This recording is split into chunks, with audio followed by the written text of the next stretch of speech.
Alrighty, should be good to start doing, well, continue doing more Moto leveling. I did start just a little bit beforehand, mostly just to skip some of the super boring stuff, because the super early levels are real boring. And where is, here we go, my leveling items.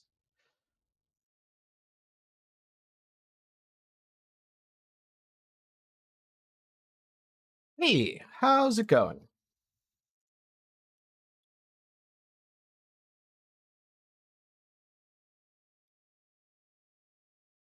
Time to level Commander Moto.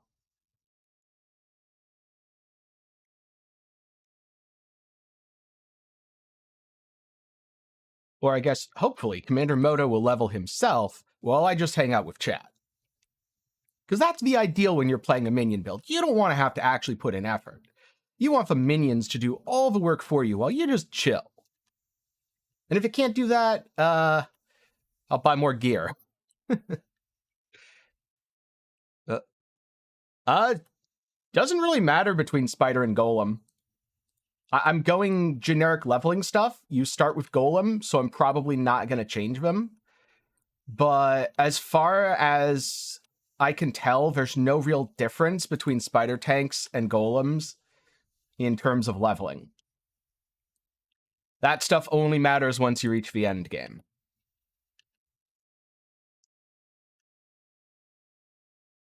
I mean, I guess you use different auras because you want precise projectiles for spiders, but like swapping one aura doesn't really matter. Oh, I have no idea what I'm going to build. It's going to be a minion build, which means it's either going to be golems or spider tanks. Put aside of that, I have absolutely no idea.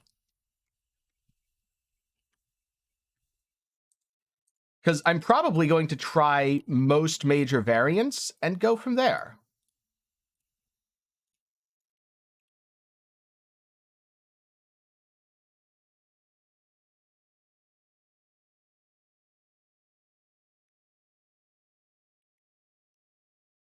I don't know if a leap attack is actually worth it right now. I wonder. Can I go faster? Well, that's a two-handed weapon. That's not going to be faster. I think to go faster, I have to dual wield. Which I can't do right now because I don't have dual wielding weapons. I want probably a dagger or something just to be able to use Spiral Strike. I'm going to give him maces at 15. That'll probably solve that.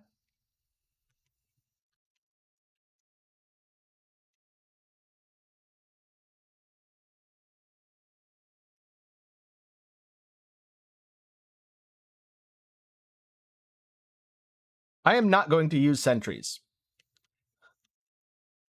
I'm pretty sure sentries aren't really a thing right now. It's more like sentry. There's one sentry that's actually functional in any way as a build.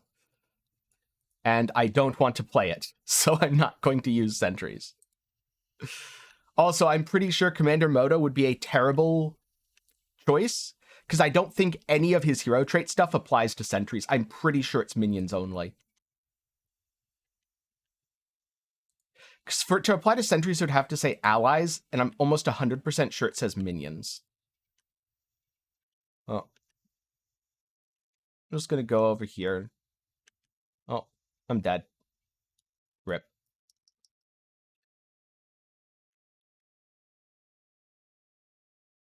Yeah, it didn't quite work out. I probably should have just tried to DPS the boss more. Summon stuff. The Flame Sentry. I'm pretty sure the Flame Sentry, I don't even know if it's good, I just know it's playable. And I know most of the others aren't. Let's see, hero... Oh, god damn it, I have to hit 15. Alright, well when I hit 15, I'll tell you whether or not Commander Moto can even be used to play sentries right now.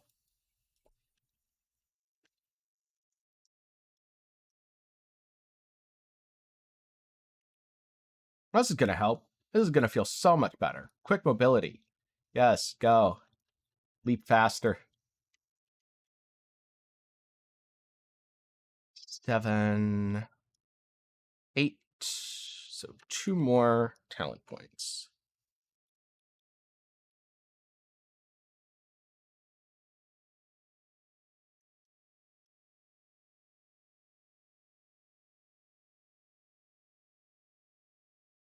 One thing I hate is I can't click here and summon a minion.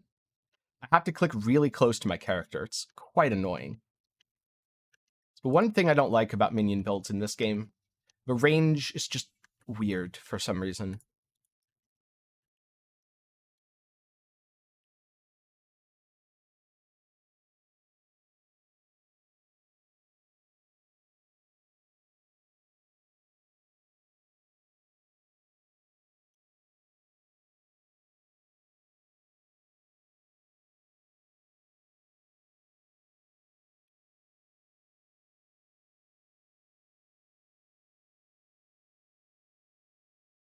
Yeah, you can't really make a build around that, though.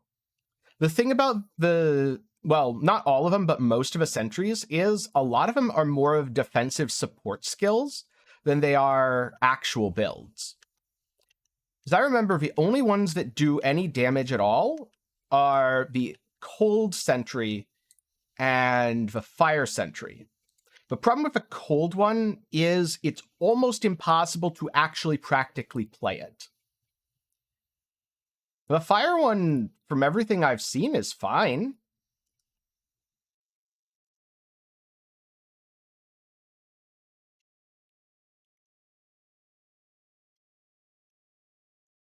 Sentries are in a weird spot because there's all this stuff for them, but there aren't really sentries for the stuff.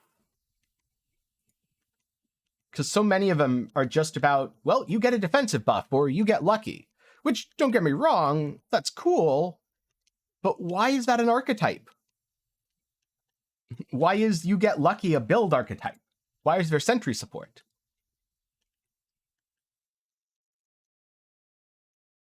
Even if there was more sentry support, I don't think I'd play them, just because it's so awkward to have something that just kind of pulses in place. Does it do damage? I'm pretty sure it doesn't actually do damage.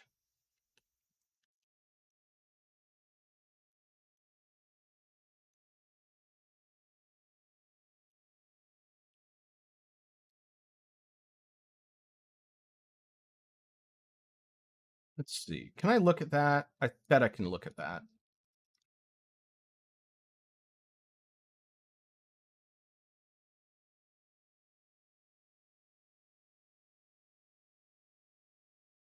Yeah, so it gives you a buff. It doesn't do damage by itself,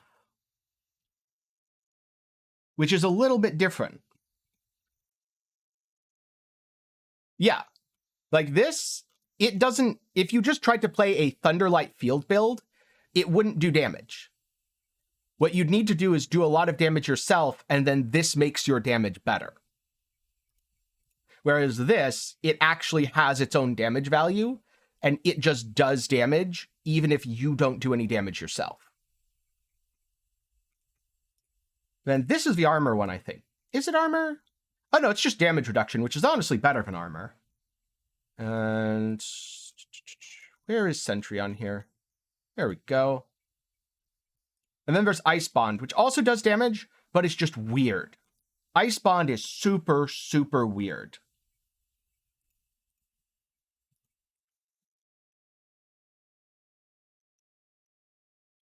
I would guess that they plan to make more sentries in the future, because there's a lot of support for something, for like damage with sentries, when the sentries themselves don't really do damage mostly. Like 2 of them don't actually do anything, they're just support. But yeah, I get my tier 10 talent. Minion crit strike, sentry crit. I don't need life. I'll be fine.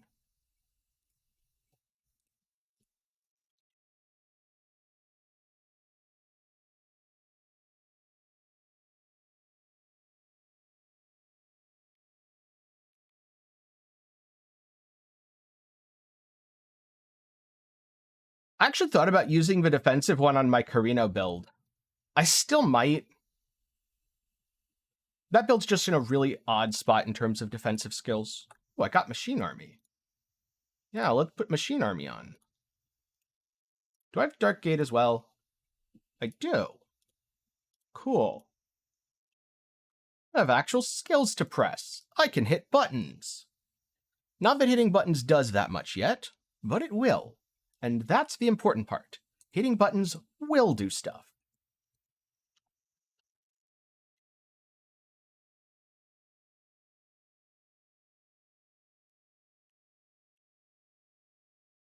I mean, that won't matter, though. The thing is, the problem isn't lack of hero traits. The problem is lack of sentry skills. If they gave Moto a sentry tree, odds are that would be the least played thing in existence. Because you can already use, for example, Gemma with the existing sentries. And Gemma already scales them totally fine. So would Thea, I believe. The problem is, even if you scale them, it doesn't do anything because they don't actually do anything.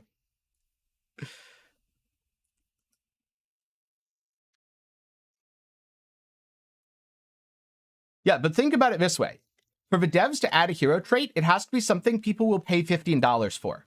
No one is paying $15 for a sentry tree on Moto that's just going to be a worse version of Gemma, or only works with one skill right now. Until they design more actual sentries, I don't think we're going to see sentry support. And you're welcome. I'm glad you're enjoying. Now, what we need is more sentries, then we can add a hero trait to support sentries.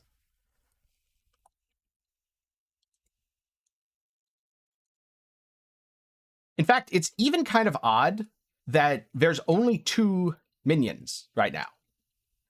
All the minion builds are basically variants of the same 2 things. I know there's kind of a little bit more, there's kind of Spirit Magus, but Spirit Magus is just in a really weird spot.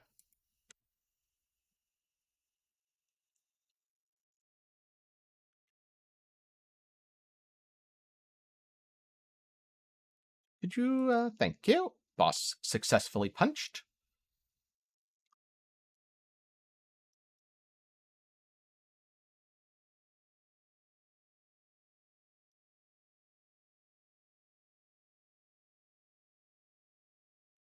The sooner I get to 15, the better. Because that fixes so much. Am I ahead of the area level? Monster level 11, not really. I think I'm just going to go a little bit slower here and kill everything. Yeah. Yeah, they have stuff for Spirit Magus. The problem is that Spirit Magus doesn't really have enough items.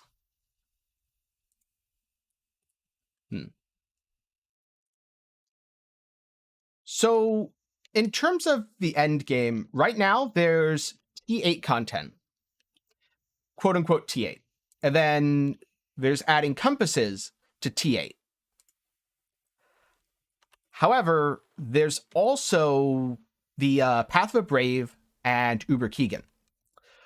I think in terms of content, whoops, I died. In terms of content, it's not that bad, especially since the game is new.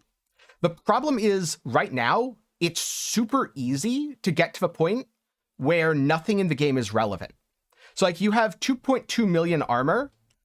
There's nothing in the game that is relevant to your build. Like you say, everything's too easy. It's because it's too easy to progress quickly in this game. So what needs to really happen is players need to get slowed down in their progression. The problem with that is, the minute you say that, people grab their pitchforks and start rioting. Because they're like, don't nerf me. I don't want to be weaker. I want to be stronger.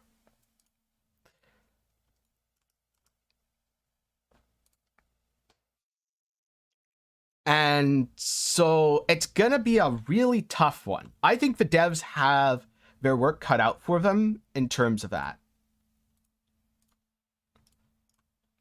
Because what really needs to happen is all builds need to be nerfed. And that's not going to be popular.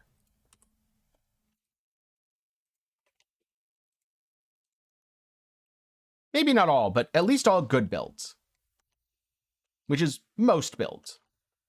And I'm not saying it should be, oh, you need to play the game for 5 months just to get to T7. I'm not talking about extreme nerfs. I'm talking about just some adjustment to a point where I think my character was able to full clear T8s, my first character, within a couple days. And so if I can do it in a couple days, a lot of other people can probably do it within a week. Unless they re-roll constantly and sabotage themselves. Any idea when season 2 starts? Yeah, 1 second. Wait, is it here? No, it's not here. Here we go. I'm gonna guess... Oh. There's a timer on the Battle Pass. That should give you a rough idea. I think I looked at the timer on the Battle Pass before, and it... something like January 17th, but don't quote me on that date. Basically, when the Battle Pass ends is probably around when the season starts. Maybe they'll adjust that date in the future. Lower right, thank you. Oh yeah, 56 days left. So let's see. So, oh, maybe it's a little earlier than the 17th. Let's see. So 7, 14, 28. 28 days would be December 6th. Then, oh, we're looking at like January 10th-ish. There you go. Again, they might adjust that. I'm pretty sure that they can just manually add time if they're going to delay. If they don't delay, I would guess a date that coincides with the Battle Pass ending. And apparently I lost the ability to talk. When is co-op coming? From what I know, they want to have it at some point in the future, but I don't know when.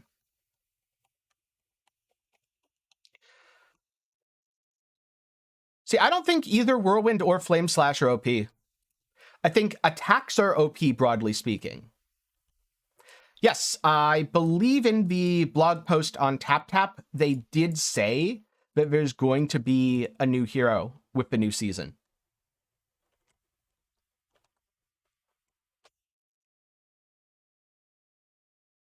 It's probably the... I think she's a cat girl. Not 100% sure. The maybe cat girl. Pretty sure that's what the new hero is. No idea what she'll do, though.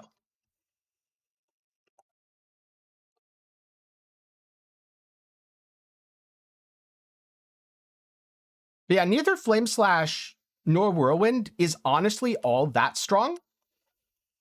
I think that Whirlwind has insanely good quality of life. The problem is much more that in general, attack builds are way too strong in comparison to everything else, or like non-attack builds. The only thing that kind of keeps up, and it's only kind of, is minions.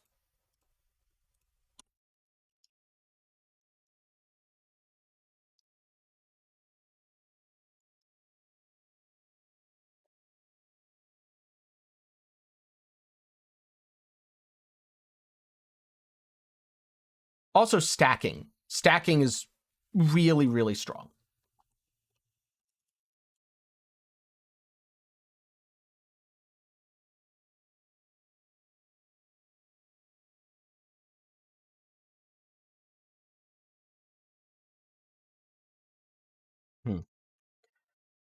I think that that is an inevitable side effect of the way the game is made.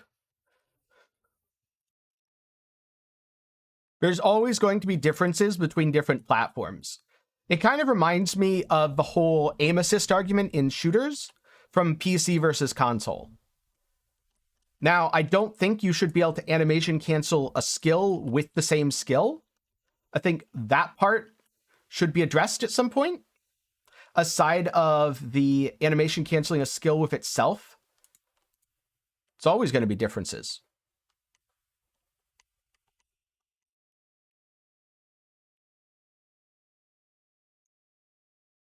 I mean, a perfect example of this, I have a high refresh rate monitor.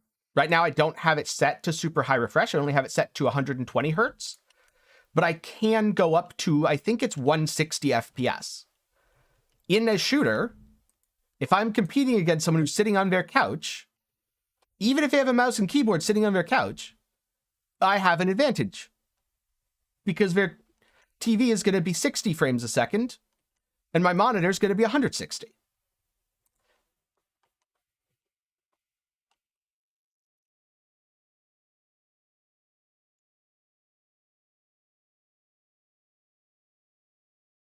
So, yeah, it is what it is.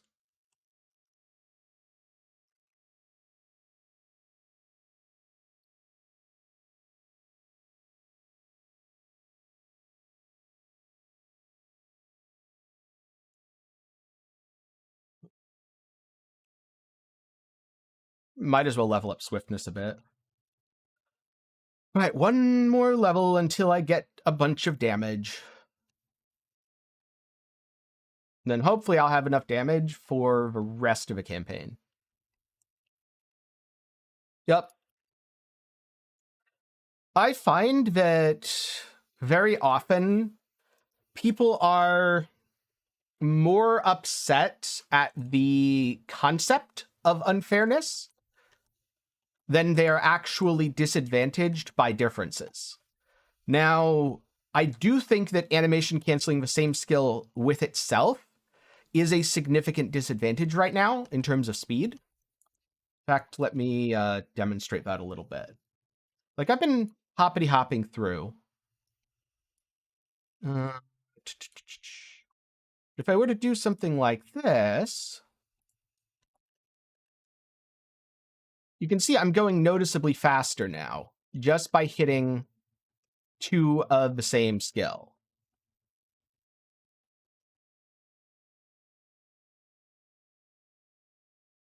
So I honestly don't know what builds are and aren't mobile friendly. I have not played this game at all on mobile.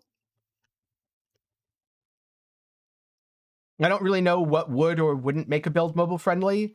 I'm going to guess that minions are mobile friendly, just because I would assume that minions they auto target, they attack on their own, and they don't need refreshing once you actually get a few hero traits.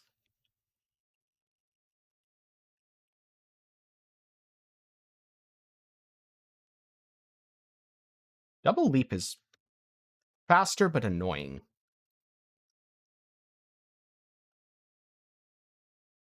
And yeah, sessions are quicker than PoE right now, which I think is overall a good thing. Does bring some minor problems. I think the devs can easily work within the framework of those problems and fix them, though.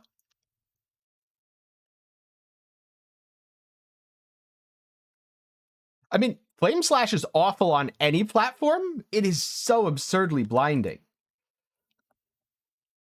I think Flame Slash should have a 99% brightness reduction.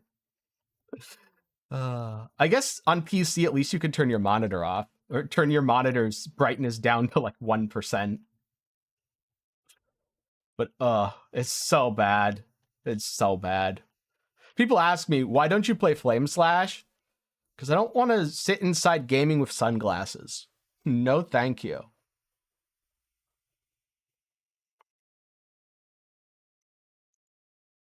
Right. I really want to equip these weapons before I fight Liv.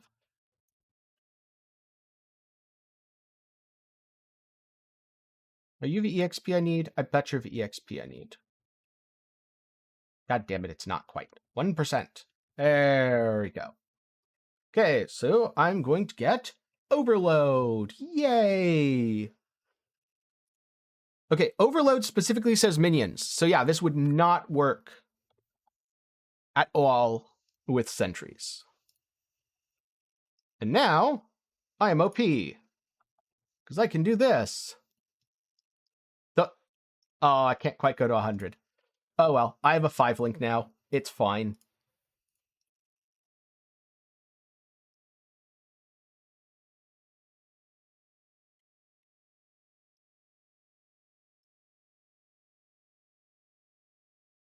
Oh, my build's gonna be so dumb here.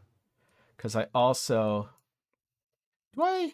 How many? I only get 1. But it's a big punchy boy now? Okay. Maybe I shouldn't have that yet. Maybe I want at least 2 punchy boys just for coverage. Though it is hilarious that I have a giant punchy boy. Ground target skills don't feel that nice in general, I would say.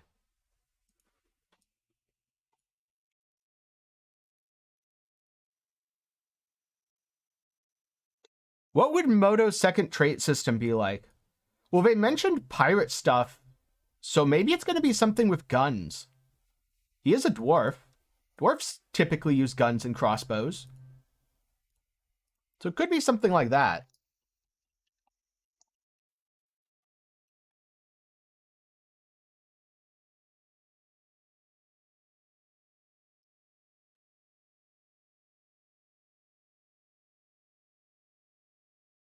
Why am I so slow? No. All right, well, punchy stuff worked.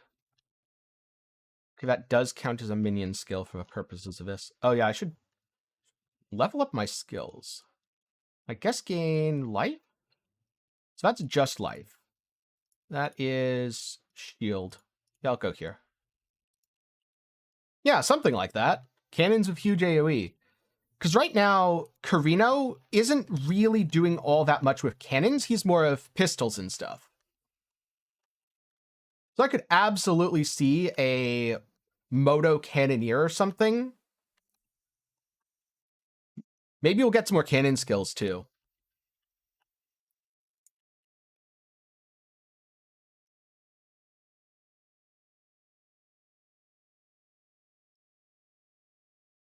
I don't know if this game's really going to have support builds. Hard to say.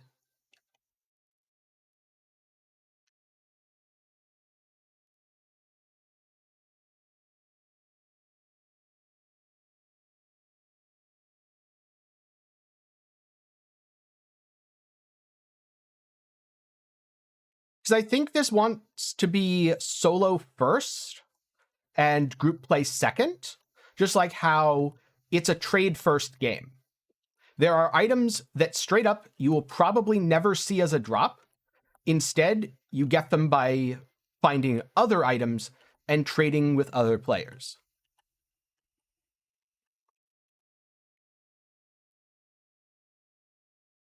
I'm not sure what you mean by additional challenges. Like Huey's challenge system?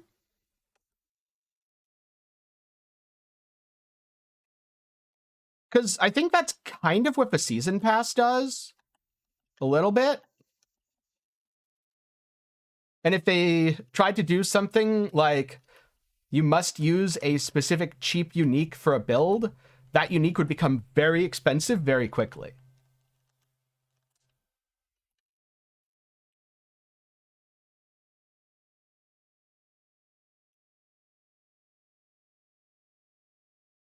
Bonk, bonk.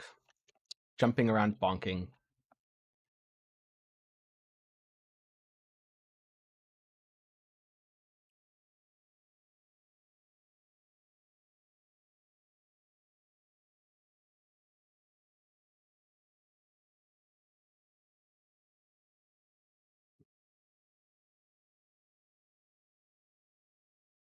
So out of curiosity, could that face tank Uber Keegan?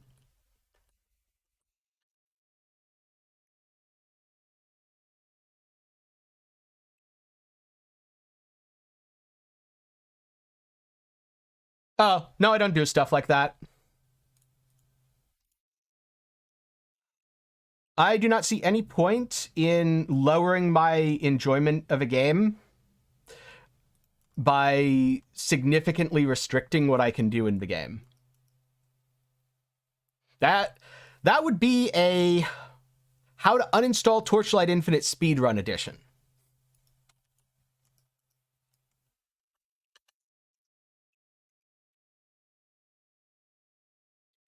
Rip. Yeah, Uber Keegan's rough.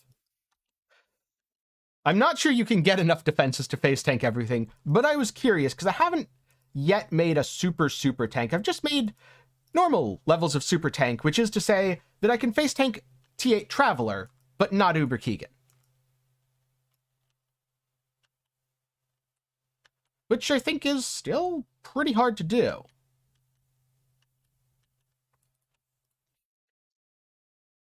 It's interesting you can get to 92% fire res.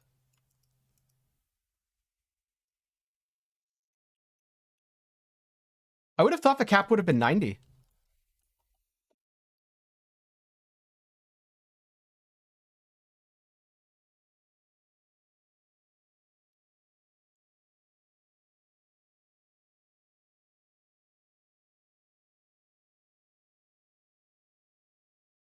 All right, so let's summon. I think I want 4 of the guys before I end up equipping the other thing. Yeah, it is entirely possible that face tanking Uber Keegan is just impossible.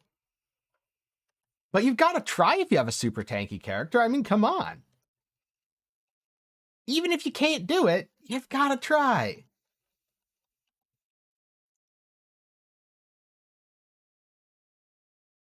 At least try once, right?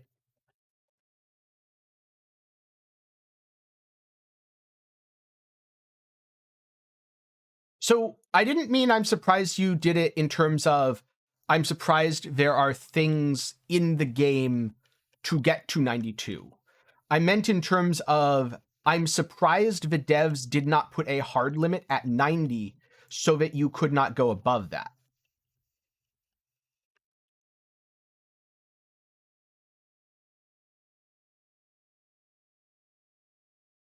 I don't know if Uber Keegan obeys or ignores avoidance.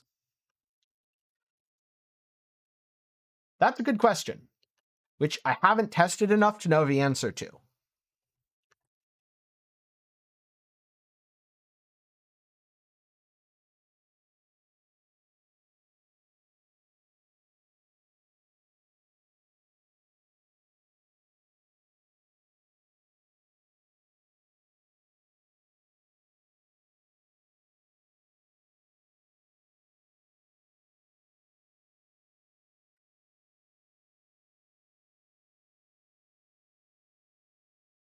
I mean, it's probably possible. Although you're going to be very restricted in your skill choices. Unless you're cheating.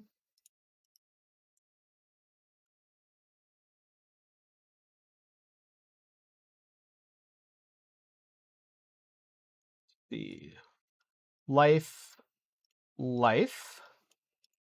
And now I just go plus minion skill level, I think. And pacts. Skip. Pact point. Do I have any minion ones? I don't know if I do. I do! Cool! Servant damage, speed, and life. Servant damage, speed, and life. Cool.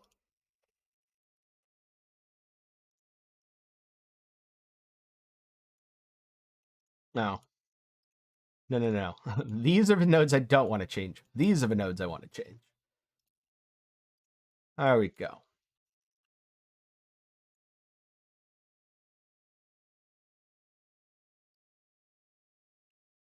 Huh.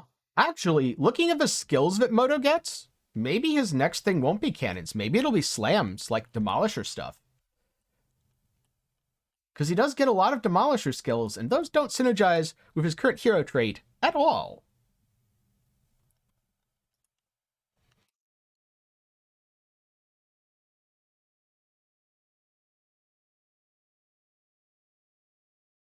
Yeah, I just don't care about setting arbitrary budgets like that.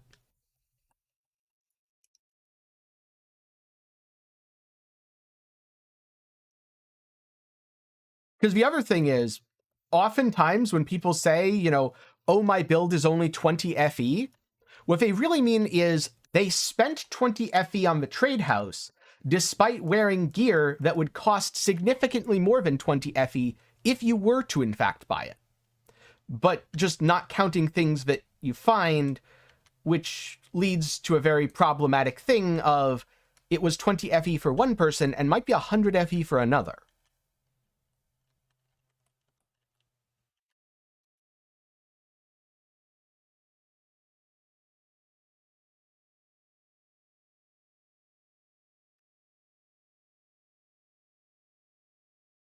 Which is why instead of arbitrary pricing things, I much prefer to denote either yes, this is solo self-found friendly, or no, it is not solo self-found friendly.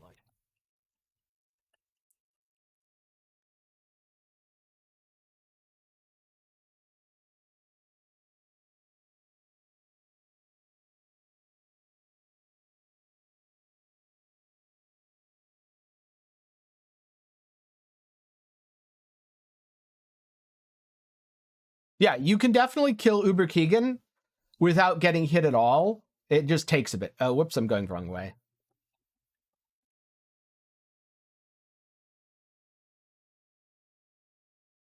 I mean, I don't know how it is to farm now, but towards the start of the season, when I was like heavily farming T8s, that was only a couple hours. I was getting over 100 FE an hour farming on my Shadow Shot build.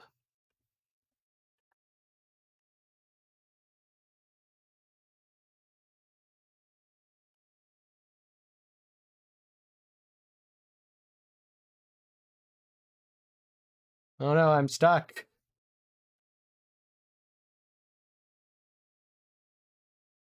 This build is not solo self-found friendly. Moto himself is, but what I'm doing is I am using double interlocking soul so that I don't have to engage with mechanics while leveling. Which means if you don't have at least 2 Flame Elementium, you will not be able to play this build the way I am.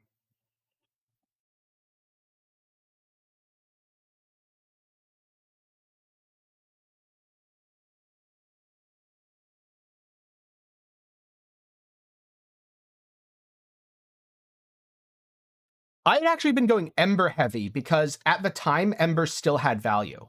Oh, I did the wrong thing. God damn it. I'm so bad at leveling when I'm not paying attention to chat. Or when I am paying attention to chat. I'm paying too much attention to chat. Oh, is this door just not going to open? Come on, open up. No.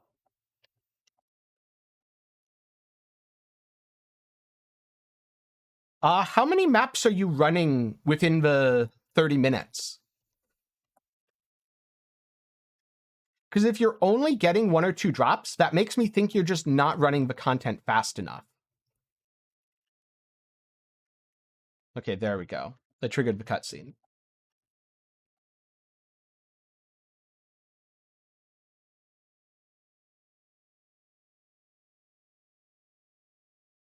But the thing about farming and stuff is I did a lot of farming at the start.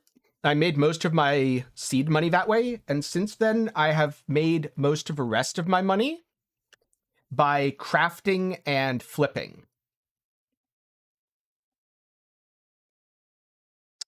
I have no idea how you remove the quest markers. Probably the same way that you add them, which currently they aren't. It just kind of happened. Probably a UI setting or something.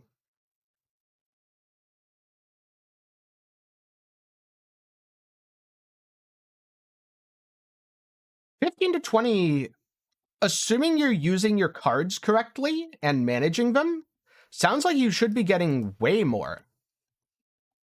That sounds like you should be getting, I'm going to say at least 20 FE an hour. And that's just in raw FE, not counting other stuff. What I mean by flipping is, for example, the other day I was thinking of making an erosion claw build. So I bought some underpriced double corroded erosion claws, and I paid 100 FE each. Actually, no, I think I paid 100 FE for one and 50 for the other. And because they were both the cheapest and also the best, quote unquote, well-rolled ones on the market, when I decided I wasn't actually going to play that build because I didn't really like how it played, I sold one of them for 400 FE. So I spent like 150 and got back 400. And I've done that with a lot of stuff. Oh, leaping through doesn't count. Sad.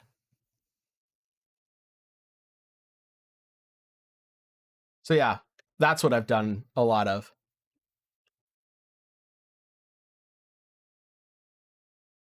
Or like I was considering making a box build. So I waited until box went up where there's an uncorroded one for the price of a corroded one, which for reference, uncorroded was 2,000 FE and corroded was 1,400.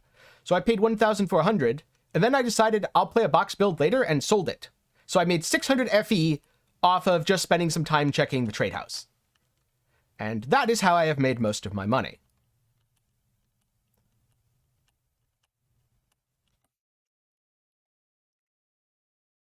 So I wouldn't actually advise doing the Ember card stuff anymore. Unfortunately, Embers have gone down significantly in value. So unless you're specifically focusing on trying to get Ominous or Restless Embers, there's really very little value.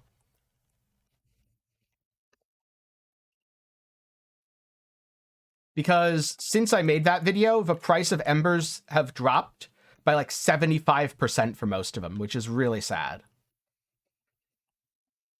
Instead, I'd probably go with Memory Fragments. Oh, this is going to be a little bit tricky.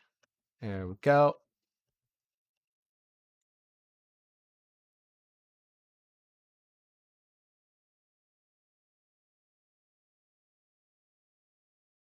So are you also using Ember Compasses?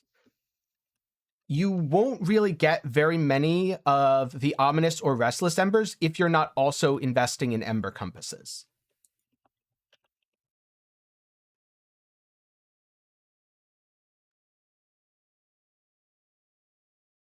Ooh, I wonder if my weapons are already corroded. Let's find out. They probably are. I think the Torchlight audience is much bigger than you think. I actually think the inflation is in part a side effect of the audience size.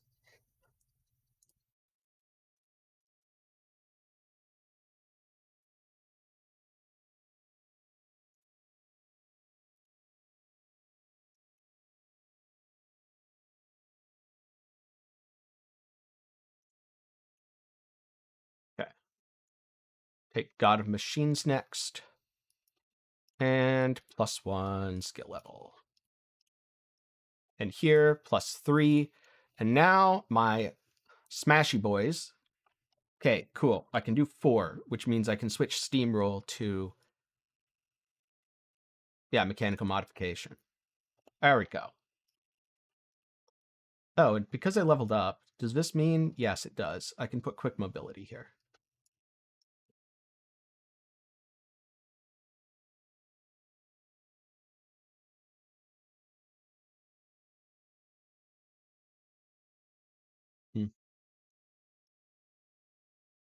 I mean, that part doesn't sound wrong. Well, I guess you want a balance of additional gear and additional flame fuel, but even so, that doesn't sound like you're doing anything too wrong there. So the market is shared between all servers.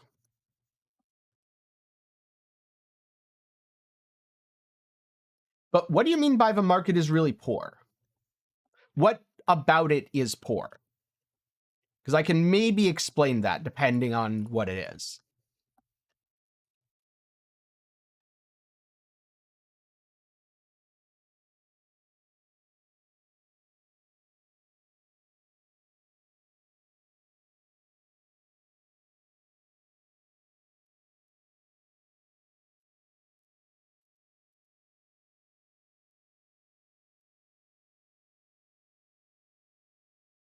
Yep.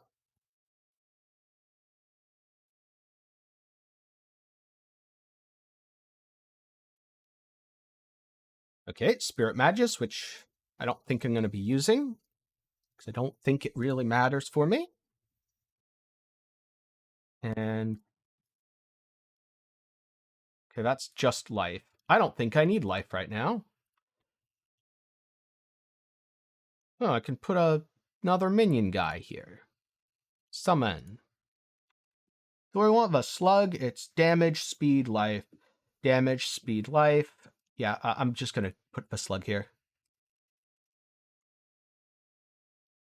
So in my live stream from 2 weeks ago, I was getting about 20 FE an hour. So if you're curious how I was doing that or what I was doing card-wise, check out that stream. And I don't think I was fully min-maxed there. I'm pretty sure I could have done better.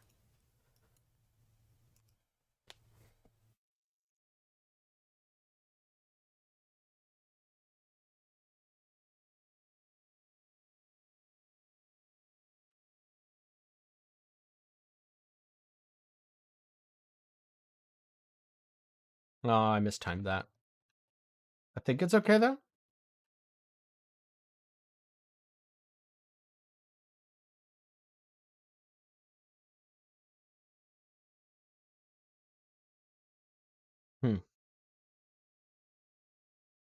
Right, but that's an extremely rare thing.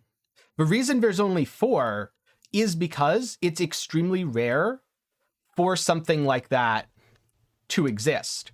And also, that's a side effect of the FE deflation, which I was talking about in my video.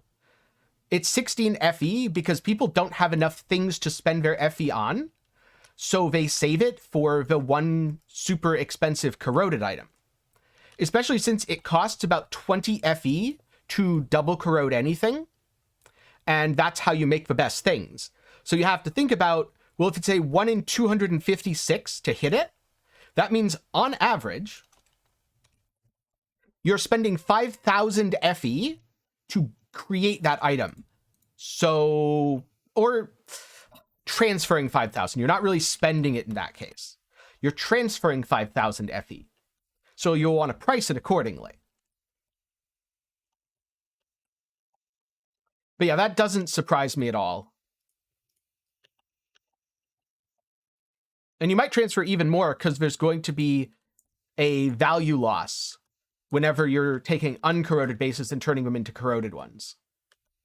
Which means you could easily transfer 10,000 FE depending on how many mods are on the item. Yeah, it's a 1 in 6 off of the Darkest Corrosion, which requires the familiar Nexus from Keegan. Note that 256 number, I just made it up. I'm not saying that's actually the odds of hitting the item you were talking about. It's just an example of how prices can get insanely expensive insanely quickly. Because some items have lots of lines of text.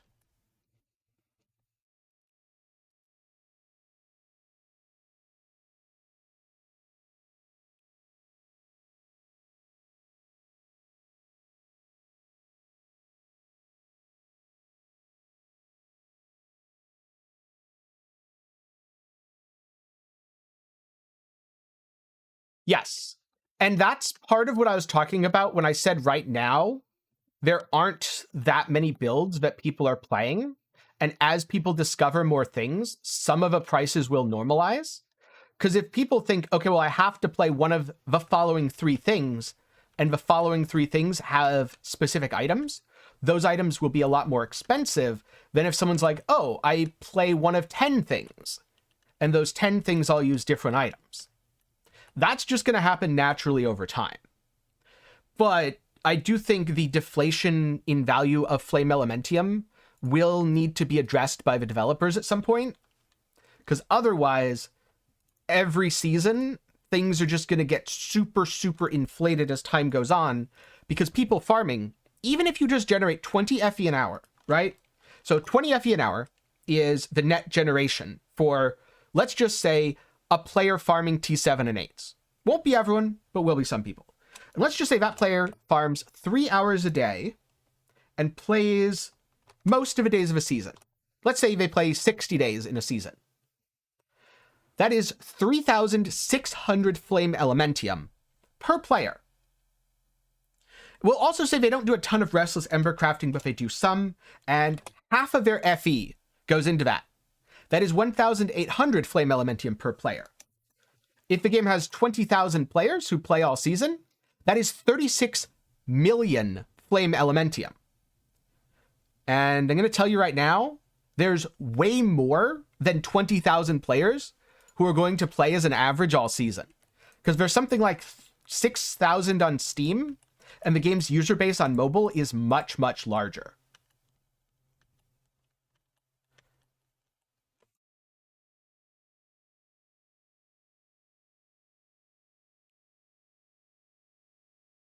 And when you think about it that way, well, that's kind of why prices start going crazy, because there's so much money in the economy and not enough money leaving the economy.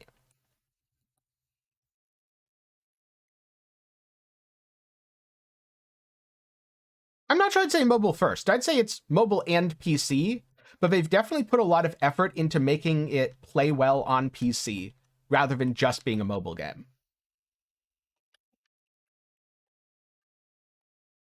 Although also, I'm pretty sure it looks like a mobile game is just gamer speak for, I don't like the graphical style of this game. It's something that I hear a lot, even for games that aren't in any way mobile-esque.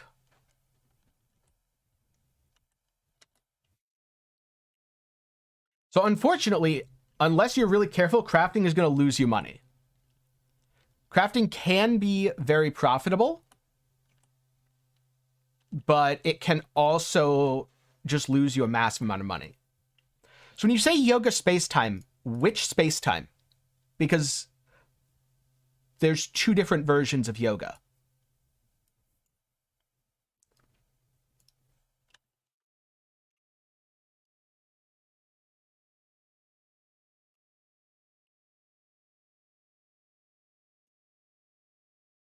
According to people that, I've heard of a ton of games. People say Lost Ark looks like a mobile game. People say Last Epoch looks like a mobile game. Let's see. I guess technically it doesn't count because it did end up going to mobile later, but people also said that Slave Aspire looked like a mobile game. Slave Aspire was a PC game for years before it went to mobile. It got a mobile port.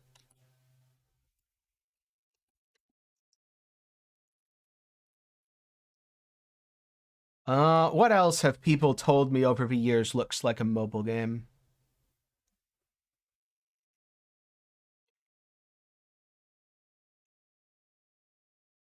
Oh, what was it called?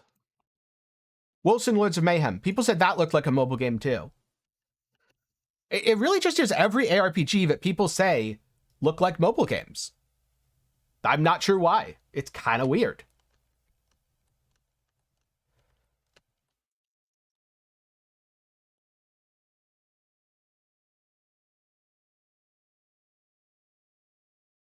There are a couple that are profitable. I'm just saying be careful because a lot of them aren't. I'll give you a hint. If you want something that is profitable to craft, you want something that a lot of people are willing to corrode.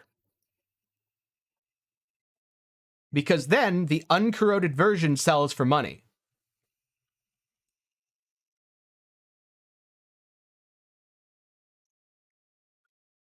So that would not improve the game at all. That would make the problems worse. That is the opposite of a solution, Michael. Because if you allow people to exchange lower currencies up to Flame Elementium, that further devalues Flame Elementium, which means that your buying power doesn't actually change. All that means is that a rare legendary item that is 16,000 FE jumps to 32,000 FE.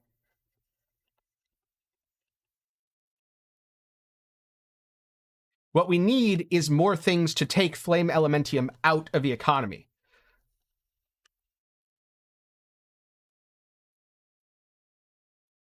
Last Epoch is still in beta, so there's definitely some optimization issues. But I do know that they're planning a big patch in the near future, so I would guess that, yes, a lot of stuff is going to be improved in that patch. Yeah, right now what we need is a reason for you as a player to spend Flame Elementium and not sit on it like a dragon with a horde. Because so long as people primarily get encouraged to sit on their FE like a dragon with a horde, FE itself will not be worth enough.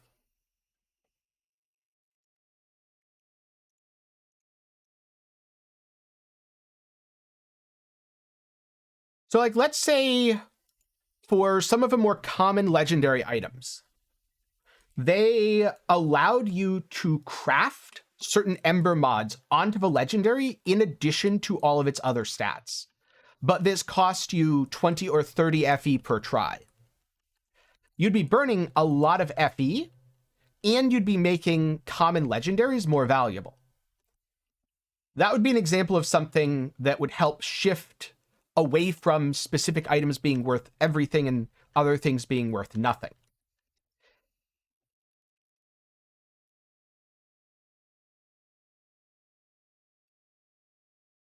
A trade tax would also do it. That's another option. And I also think that one thing that would be very important going forwards is making some of the most common legendary items rarer and giving them variants. The build market's way more open than people think because the game's so easy right now that most skills can clear all the content in the game.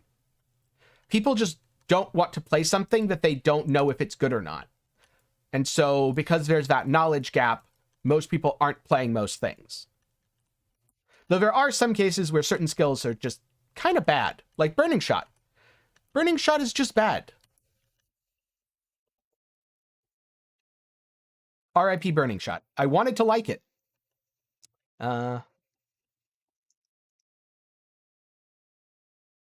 Emphasis on wanted.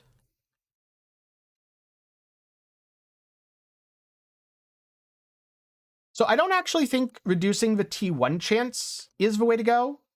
That's just going to discourage people from crafting. And if you discourage people from crafting, then it makes everything worse. Instead, I would make crafting more valuable by reducing the number of embers that drop. So instead of consuming flame fuel and no other value is consumed, you're consuming flame fuel and ember. My thoughts on different Rahan Whirlwind builds and which one is best.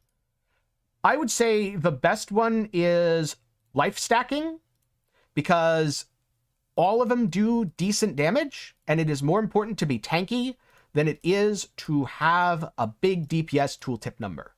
A tooltip number does not save you when a boss smacks you in the face.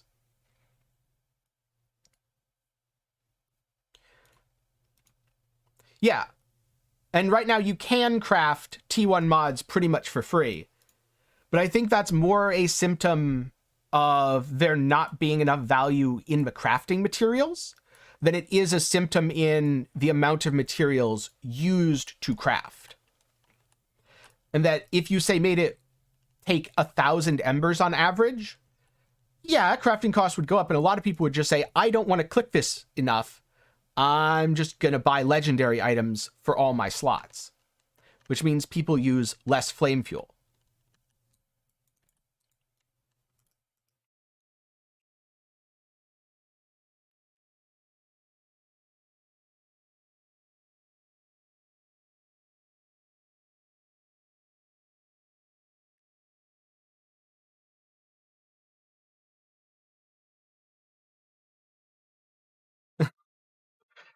Maybe. There's certainly not that much flame fuel required to make stuff right now.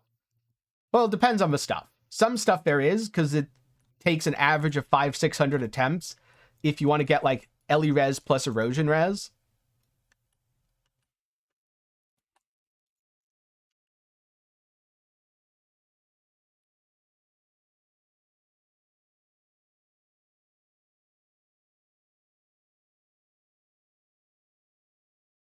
Yeah, laziness is a point. And in that regard, I kind of wonder if the devs gave everyone an additional trade tab, how much more would enter the economy? Because it could be that a lot of players are just too limited on trade space still. Right, and that's exactly the problem, Obsolete Tortoise. 1 FE per 99 is not healthy for most crafting materials. It should be like 20 FE per 99. And on some of the rarer ones, it should be like 30 FE per 99. Because a lot of what you find, most of what you find that isn't currency is embers, but embers have no real value right now. And if embers have no real value, then what's the point in farming for them? Instead, you farm for, well, FE, cards, or extremely rare legendary items.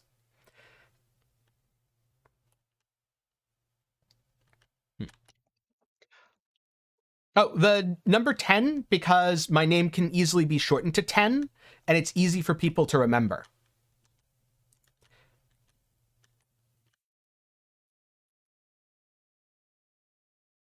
Yeah, I suspect a lot of people, though, only have the 1 9-slot tab, though.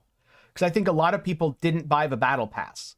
And so I wonder if part of the economic problems are people not buying trade tabs and therefore not engaging in the economy.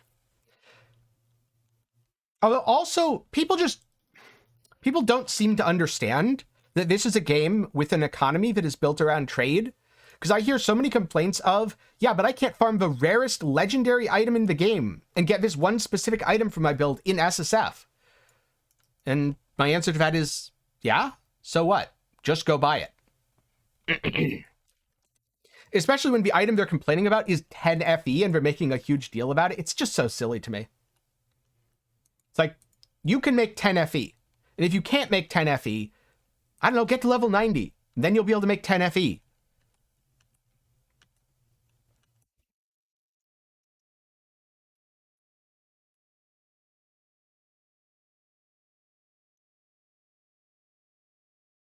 Yeah, I think 2 to 3 you're fine.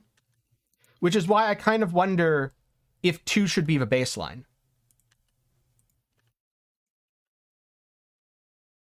So a lot of people pronounce my name very differently, but I believe the correct original pronunciation is Tenkiei. The problem is I didn't name my character originally. This was my World of Warcraft main that someone else named for me. So I would have to ask the person who named my character to make sure that's correct.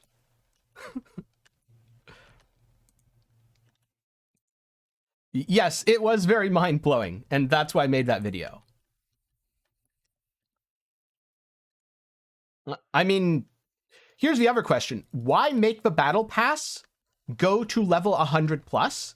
And why make people do a bunch of tedious things that they don't want to?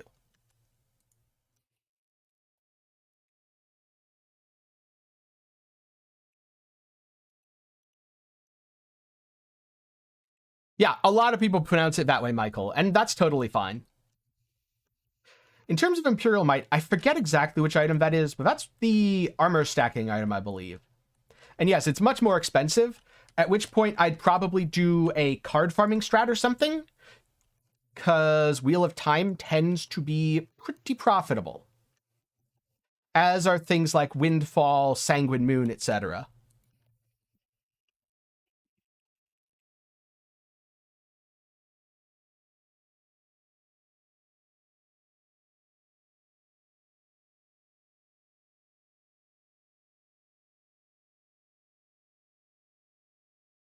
All sorts of stuff like that. Oh, I'm making really good time so far. Oh, no, I'm stuck.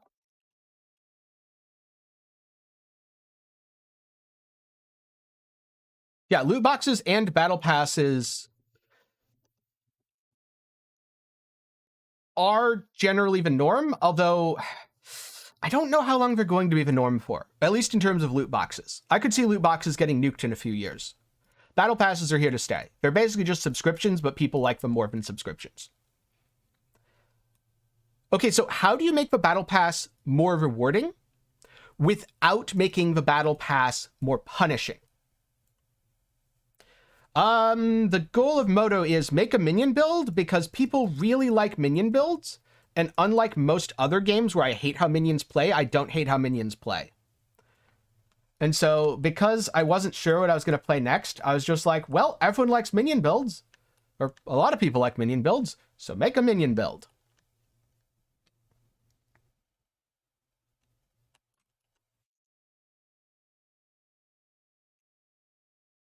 Right.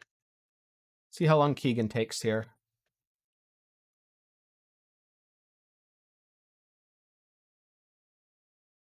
Oh, did all my guys die? Yeah, all my guys died.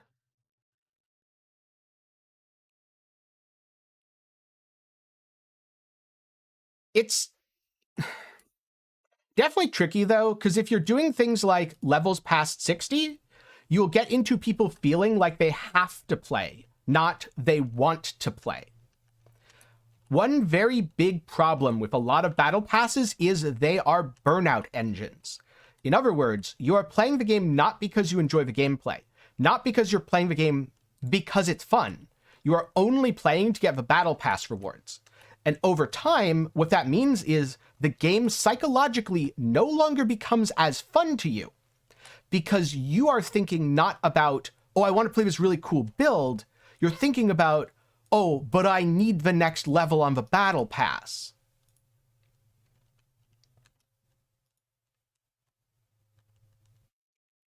And so I think it's always very dangerous when devs tie too much in their game to extrinsic motivation and rewards, because that can absolutely ruin your player base. Just look at Overwatch. That player base has been obliterated by how tied to extrinsic rewards the gameplay loop was before they went free to play.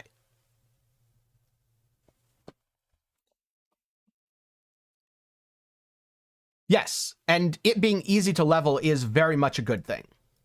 Now, is there some play within that? I do think there's some play to add more stuff, but I don't think it should be super heavy and super involved. Because once you get the super heavy, super involved battle passes, that's when you ruin player bases. All right. Chapter down.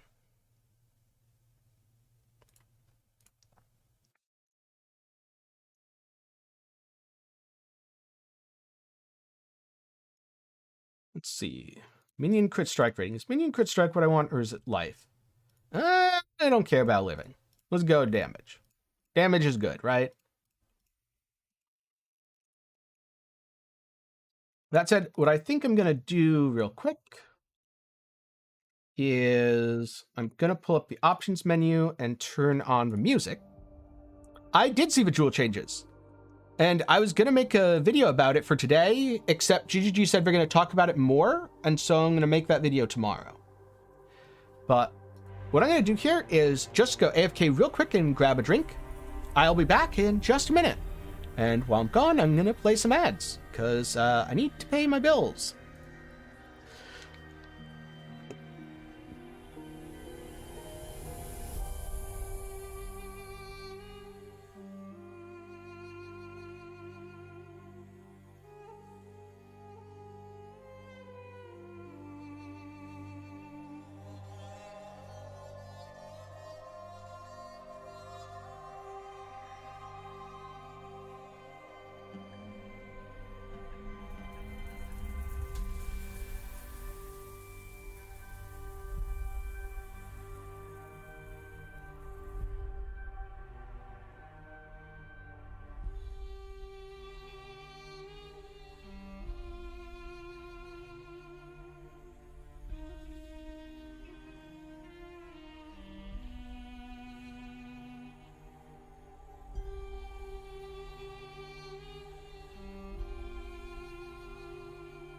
All right, I'm back.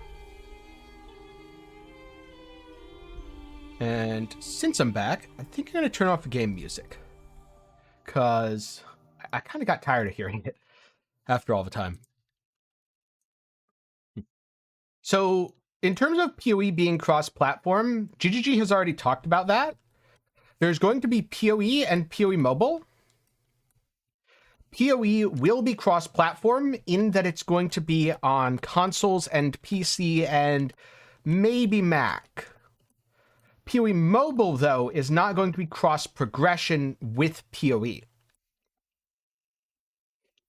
Mostly because GGG understands that if they tried to run PoE on a phone, it would probably go critical and explode and take out an entire country.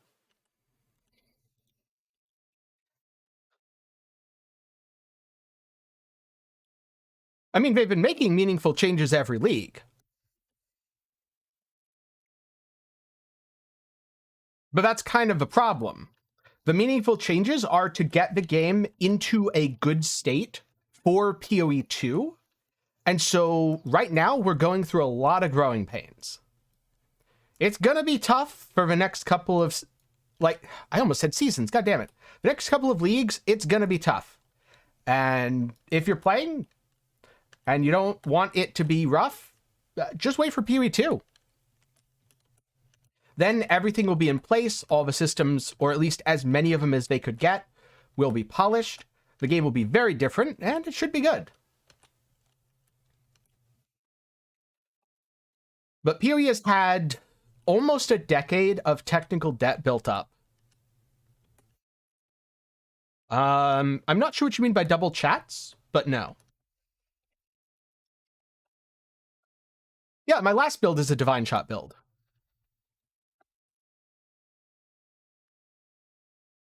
I think you're being a little bit too salty here, Maester Micah.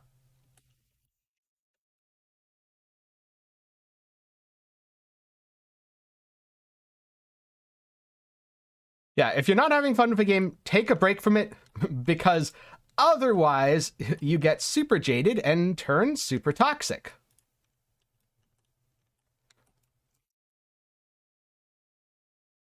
And you start saying things like the developers are out of touch.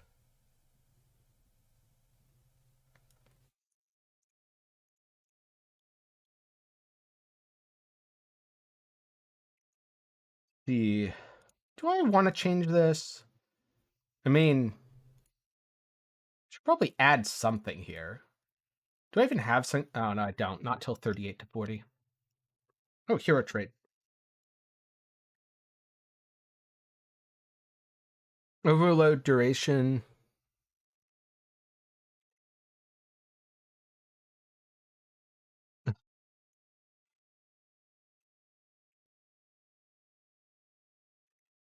So it is clear they want different things from you.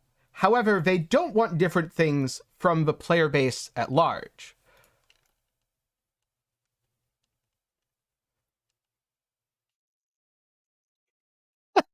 Oh my god, Krendor, are people really complaining about that? Are people really complaining about that? That's such a buff. That's an insane buff, because you can only generally use one Conqueror's efficiency, and if it's in the regular pool, you get so many jewels. Oh, Ranek, I completely agree. I hope they nuke Magic Find from orbit.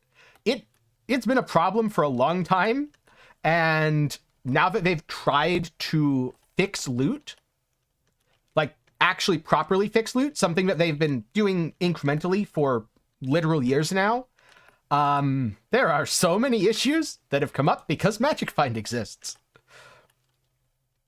It is rearing its ugly head. It's one thing I like about Torchlight Infinite. There's no Magic Find. I know, yes, technically there's loot stuff, but the loot bonuses are ubiquitous and therefore not really a problem.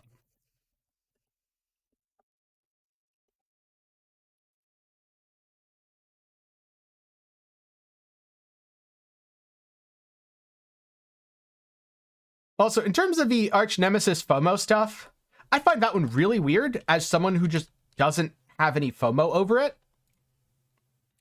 I don't really get why it bothers people so much.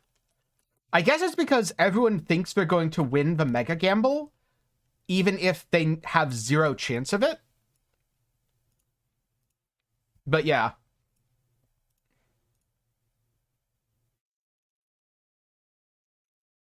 That is not what GGG said.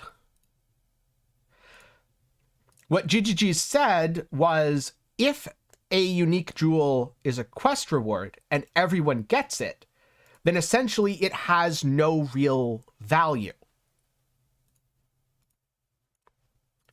That instead, what you have to do is you have to make it so some people get it and other people don't.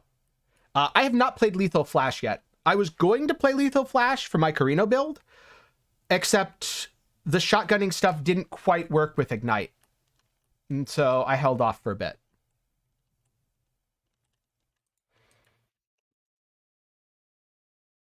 The core of PoE is things having value because some people have it or get it and other people don't. Every core system is designed around some people have one thing and other people have a different thing. And when it came to quest jewels, everyone had everything basically. So it was a bad system, because what it meant is quest jewels had little to no value. And now quest jewels are going to have value, which is good, because they won't be quest jewels anymore. And the quest jewels will be random jewels. But one thing I've noticed is PoE players love to take things GGG say and blow it out of proportion and then get mad because they enjoy being mad over nothing. Anyone who's mad over Bequest duel changes, I'm sorry, but you are just making yourself angry for the sake of it. Go touch grass and play a game you actually enjoy instead of being mad about Path of Exile.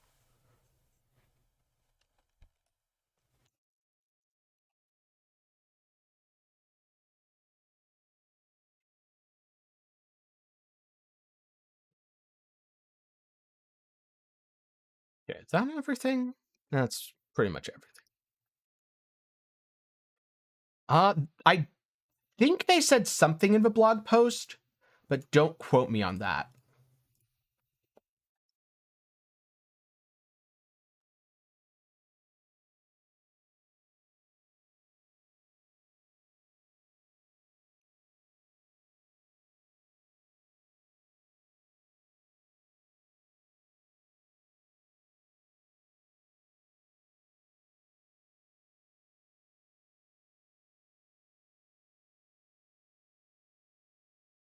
I mean, maybe there's more important things to fix, but maybe there isn't. I don't know GGG's roadmap. And also, I think, given how mad people got over GGG fixing other very important systems, they're probably looking at stuff that won't make people angry. Except for the fact that right now people just want to get angry over anything, so they're getting angry over what is honestly kind of a nothing burger and or legitimately good news. Because the greater availability of jewel mods, yeah, it dilutes the pool if you just want damage jewels, but it also gives you access to a lot of really cool utility effects, which should be a net benefit once people figure out new crafting methods. Like, are there potentially more important things like the skill system? Yes, but any changes to the skill system is going to make a lot of people real mad, even if all the changes are ultimately positive like they were with flasks. And so I expect what will happen is GGG is going to save that for a different expansion and start with stuff that will mostly just make people happy. AKA jewel changes.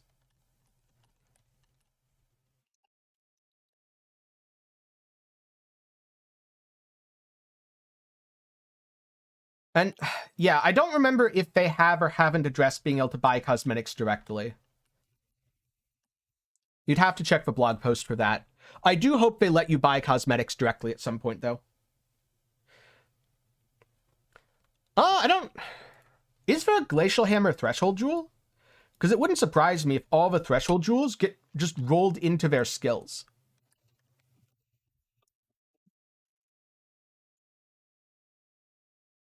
But yes, essentially, Glacial Hammer buffs.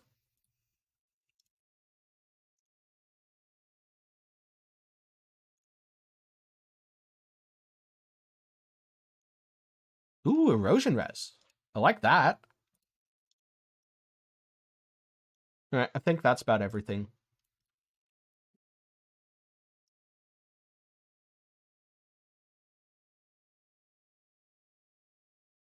Yeah, so I could see that getting rolled into Glacial Hammer just as a baseline effect. And in that sense, GGG is potentially fixing problems with some skills without doing a full skill rework. Because I don't actually care the order in which things get fixed.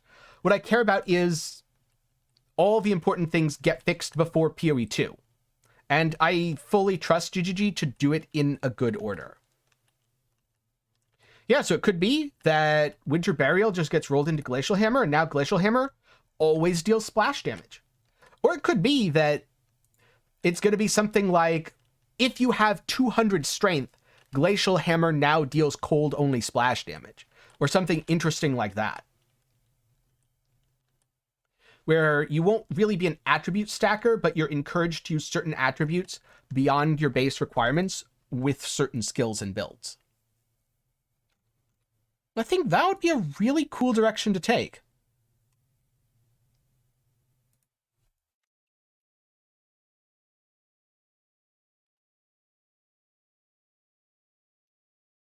Yes, completely insane, I agree.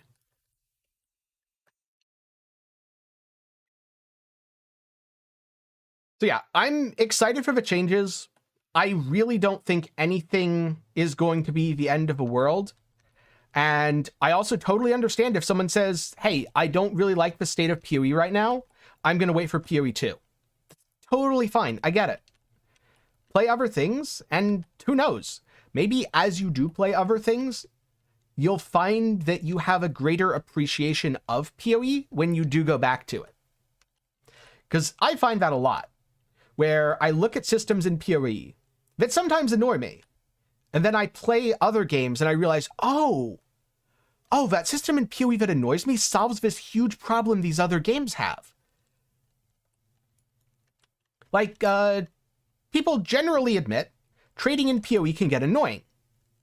However, if you look at, say, the types of inflation other ARPGs deal with, well, that's solved by the annoyingness of trade.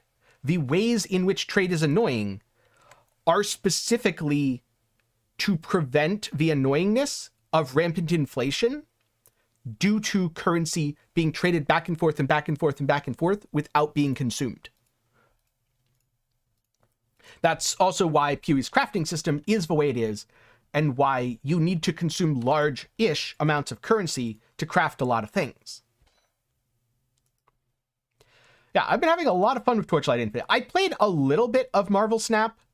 Honestly, it's just an unsatisfying game for me. The gameplay mechanics itself, really good. The system of PvP and the snap system, it is a Marvel-themed card game. It's uncomfortable, because when you get that 8-point double snap win, it feels great.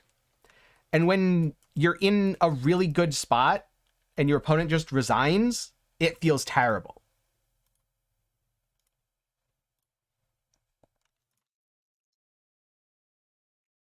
If you're interested, I did a video on Marvel Snap on my second channel recently. Minion res? Well, I don't need minion res. I'm going to just go faster.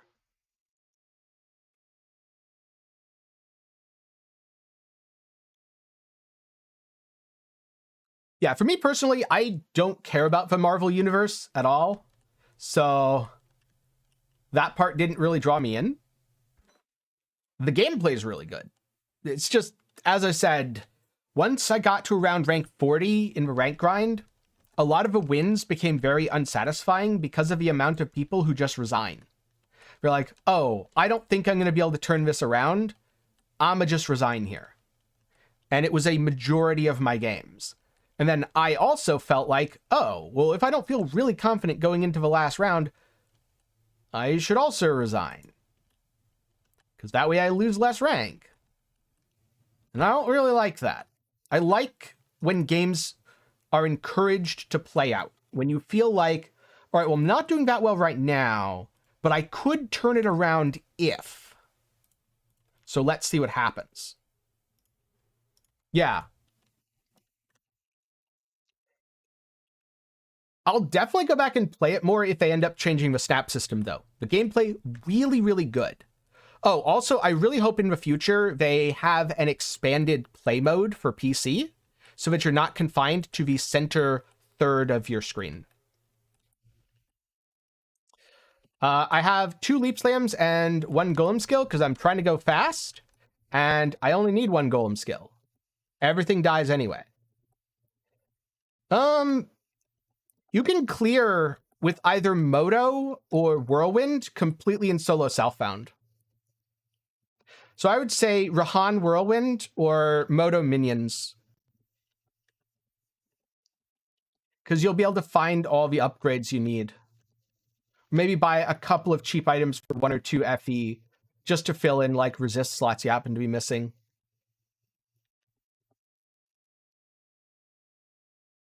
Basically, I'm doing the double Spiral Strike thing without actually using Spiral Strike because the movement on double Spiral Strike while fast is just awful. I cannot stand to watch the screen when that's happening. All right, it activated.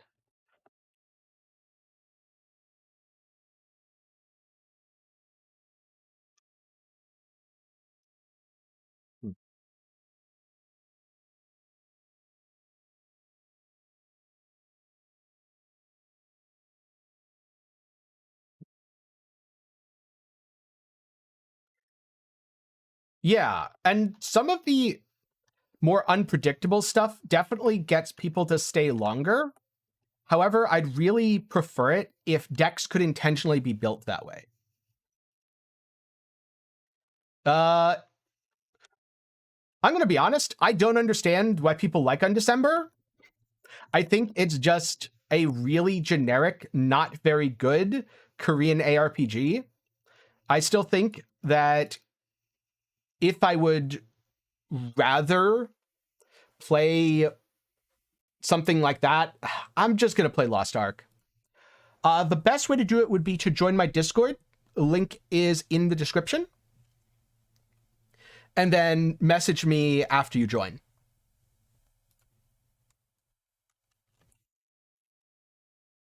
I should probably use a free corrosion. Although there's a good chance that I won't check your message until later tonight. Just as a heads up.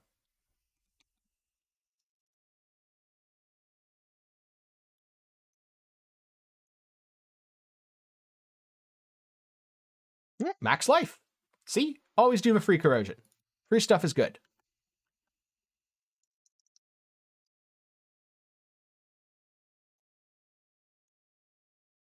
And thank you for the support. I really appreciate it.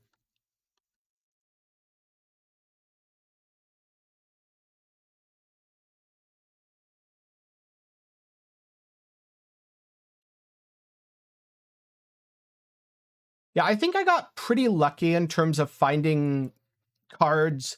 I don't even know if it's a good archetype because I haven't looked into the game's metagame, but I got Moon Girl and Dinosaur. And so basically what I do is I just double my hand and drop 2 huge dinosaurs. And usually when I play the first dinosaur, my opponent resigns, so I'm assuming it's a very good deck.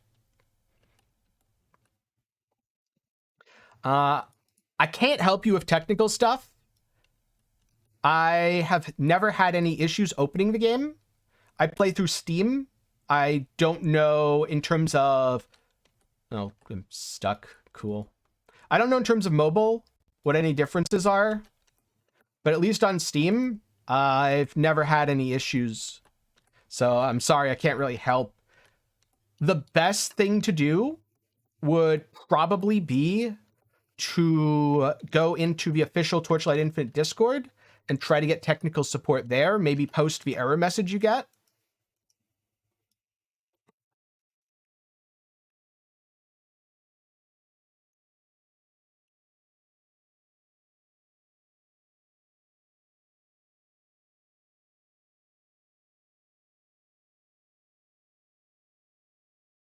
Yeah, well then I lucked my way into a top tier deck. Because it was very pure luck. I did not plan it. I don't know how you would plan it, actually, since card stuff is all random. I don't know, I guess you could remake your account a bunch of times, but who has time for that? No thanks.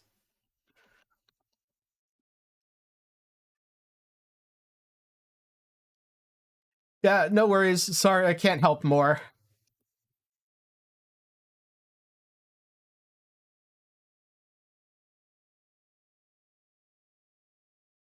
Let's go over here. Keep overload up so my golems don't fall off.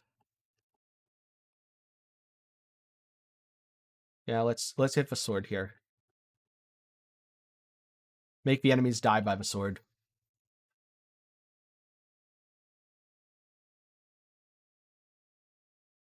I think I'm really close to a third. Yeah, a crafting system would help a lot. Or at the very least, just a choose from.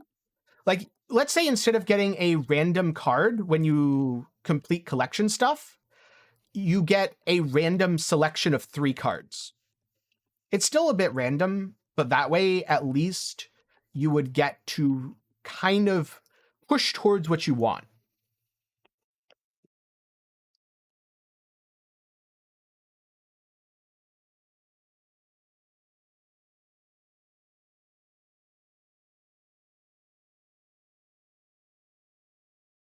Oh, large talent, right. I almost forgot this. Yes, synthetic troop. Does this mean I can... God damn it, I'm not quite high enough level. No. I need more levels on my stuff. I need to get the next +1. Because +1 goes up to 3. Then I have 3 punchy guys. I know I could use double, but I don't really have a good way to do that yet.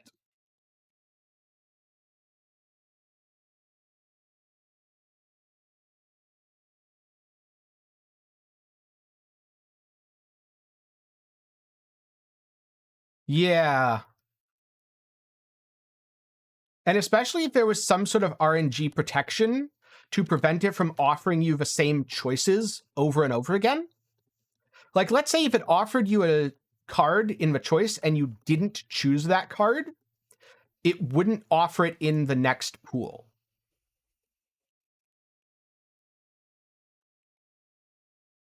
Or maybe by completing the battle pass, you could get every so often a few points to be like, no, I'm not interested in this card. And it just won't offer it until the very end.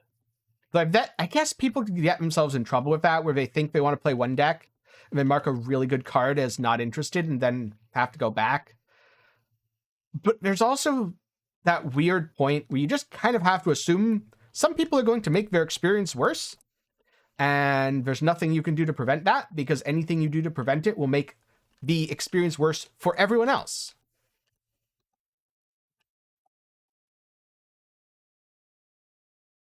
So yeah, kind of tricky.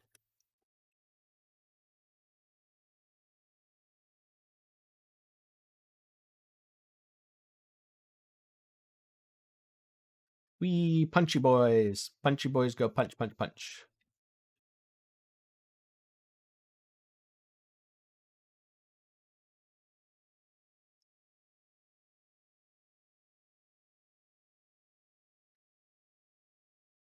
Yeah, everything can be a double-edged sword.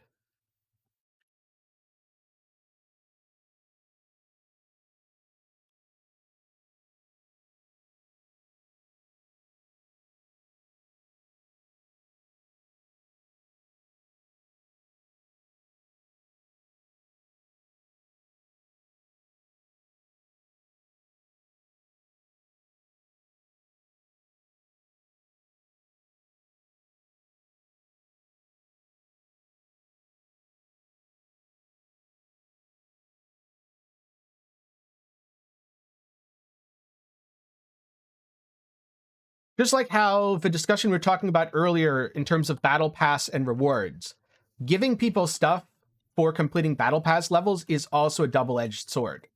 Because the minute someone stops playing the game because they find the game fun and starts playing the game because they just want to complete more levels on the battle pass for the reward, is when you as a developer have kind of lost the battle. At that point, that player's experience is solely dictated by rewards, not fun. Because the rewards have become the fun. And that gets really problematic. It happens way too many games.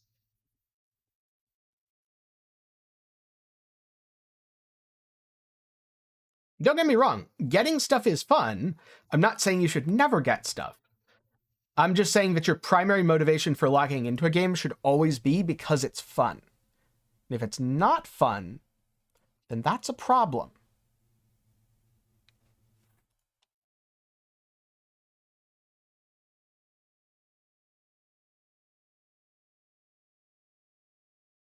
And then it's a matter of, is it not fun because you just don't like it, or you've played it enough and grown tired of it, which is perfectly normal, happens all the time?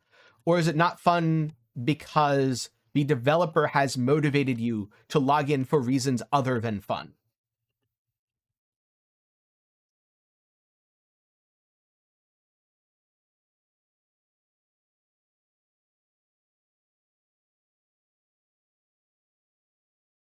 I guess it kind of needs more dudes, because zoning.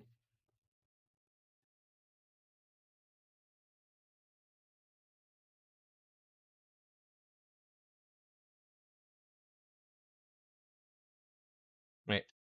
Oh, must be this way. We hop, hop, hop, hop.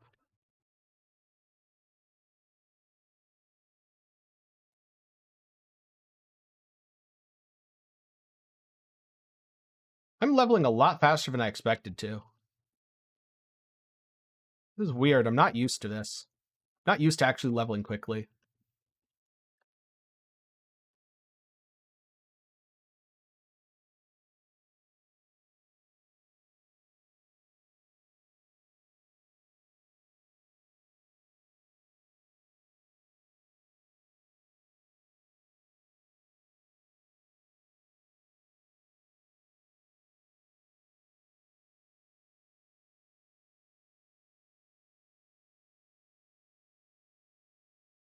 I guess it means if even I can level this quickly on Moto, it must be real easy to level quickly on Moto.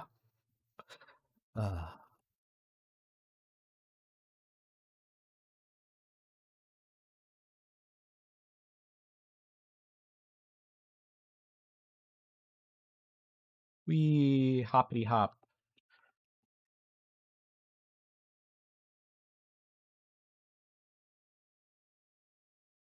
I think I'm really close to Big Golem 3.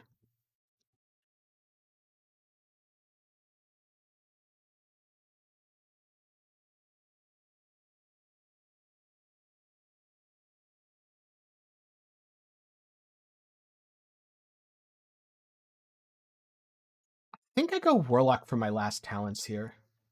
Pretty sure I go Warlock. Just for the overload stuff. Until I get a good horn.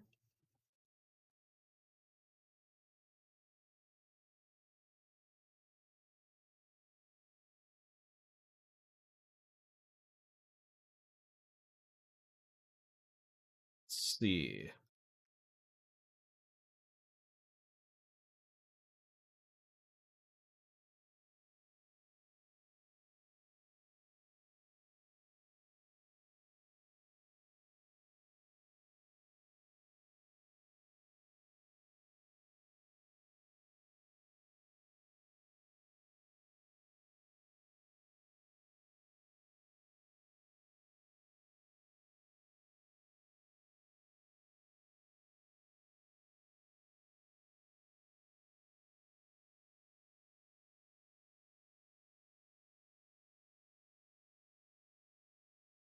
Here we go.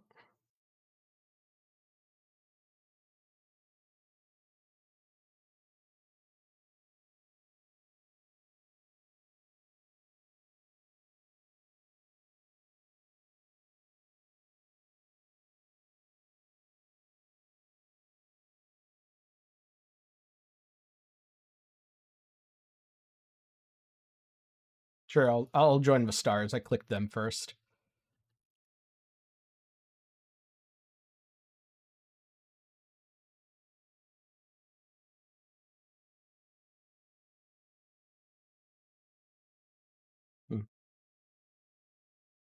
Could just be a matter of practice.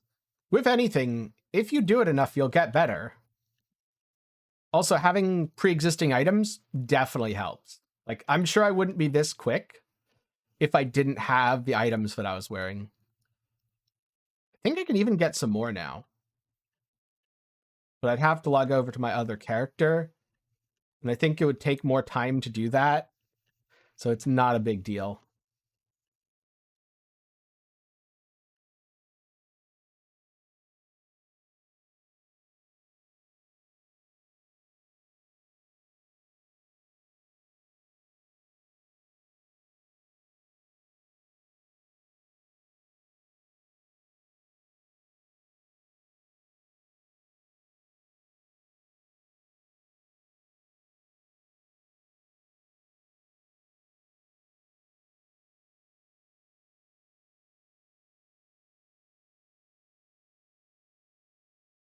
All right, come on, let me through.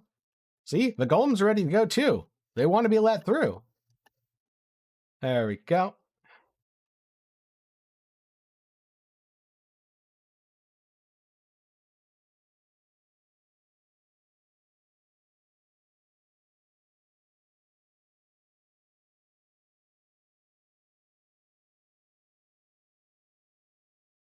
Yeah. Here's the question, though. Did your friends ultimately enjoy rushing Xbox points? Or did they ultimately enjoy games less because they rushed Xbox points. Because if people had more fun as a result, it's good. But if people had less fun as a result, it's bad. And I could see that going either way.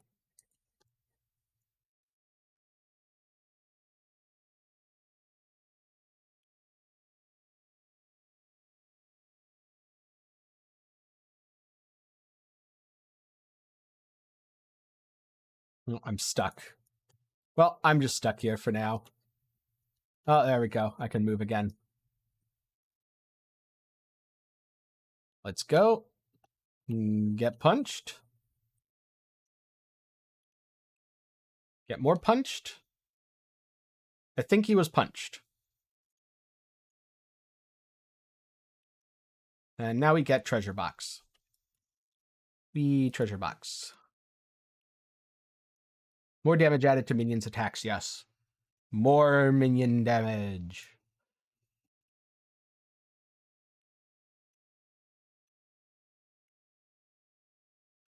I don't think I even really need loot. Yeah. I'm at 165. Oh, there's nothing I can take away. No, I wanted a 6th link on my punchy boys.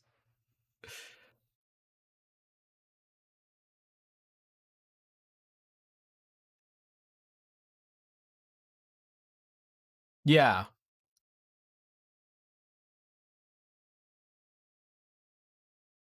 All right, there is lean. And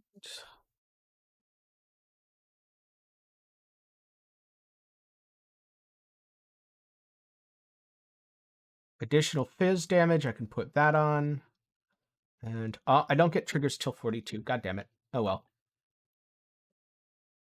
I guess I'll do this without triggers. 73 life, lots of res. Cool.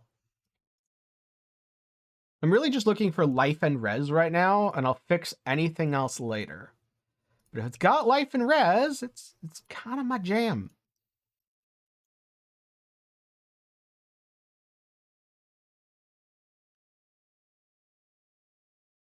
I think this wave's going to kill me if I don't. Oh, never mind. I was like, is this wave going to kill me?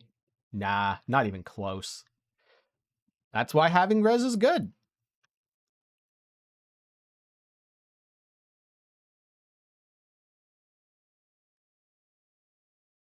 My weapon amp is definitely underleveled. It's okay, though.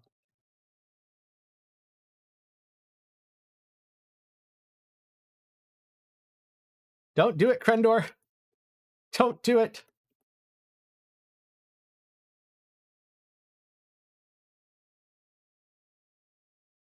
It's not worth it.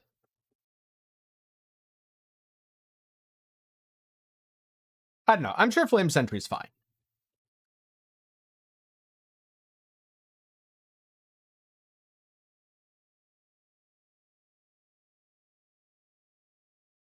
Wondering why the thing wasn't dying. I guess it's because it was phasing. There we go. Hop through here.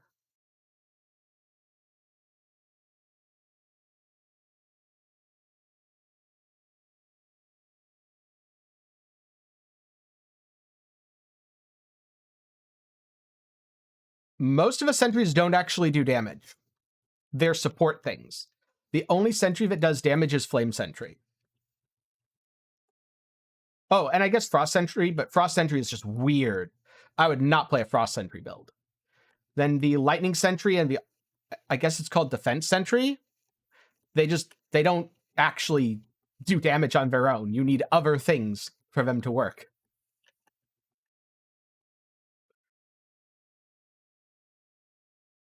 And even then, I've never seen a convincing reason to use sentries over anything else, because their targeting is not the best. Oh, I'm going to get hit there.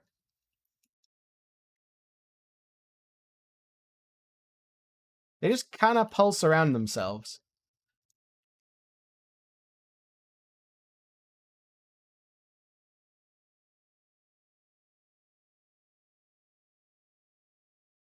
There we go.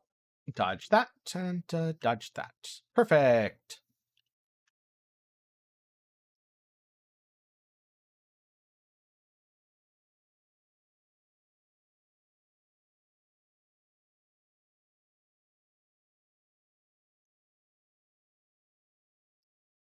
Oh, right. That next talent node is Chance to Bleed, which doesn't actually help me.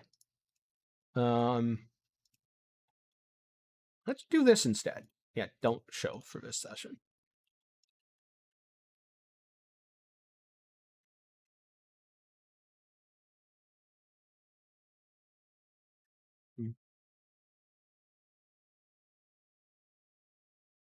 Yes, playing minions. This is what happens when minion builds in a game aren't actually awful to play.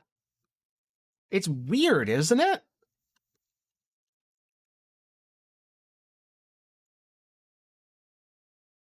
It's weird that there's a game where minions are actually fun.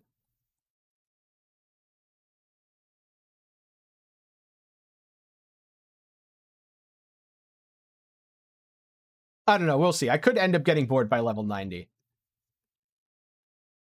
But I'm working under the assumption it's going to be as much fun as the first time.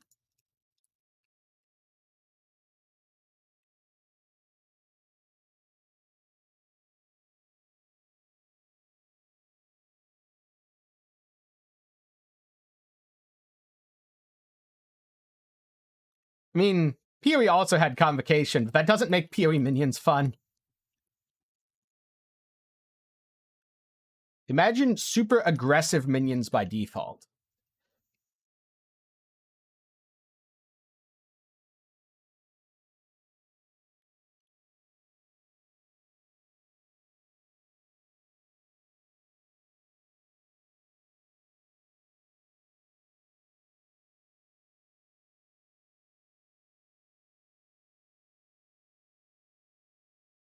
What do you mean by limited?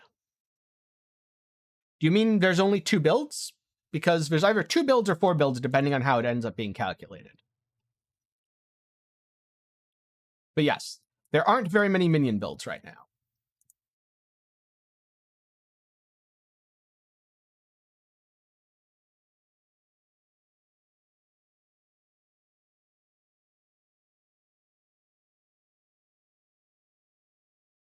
Yep, minion poison in PoE is probably one of the more underrated things. This isn't going to kill me if I just stand here, right? Nope, it did not kill me.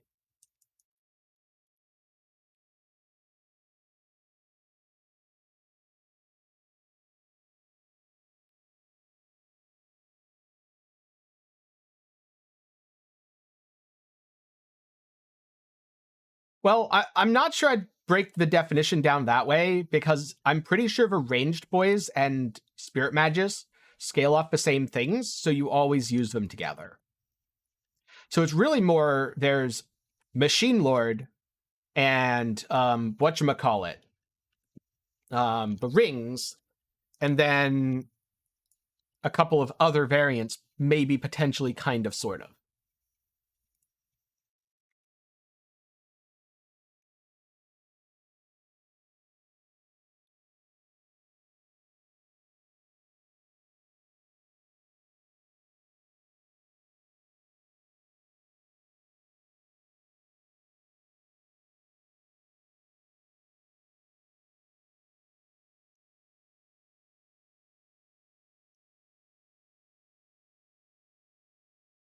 Okay, so now we go look at the gigantic machine.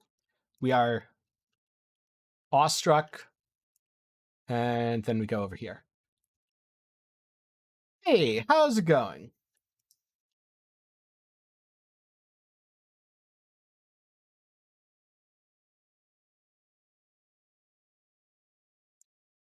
You do not need soul rest to be 6-linked, no.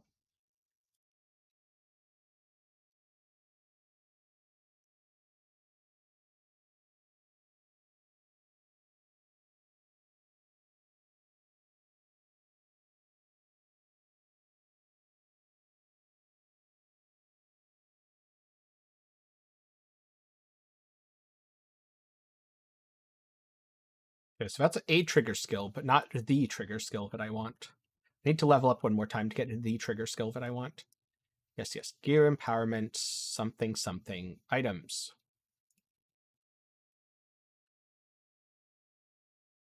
Most legendaries aren't really designed to be farmed in Torchlight Infinite. Most legendaries are random drops that you will get as you play.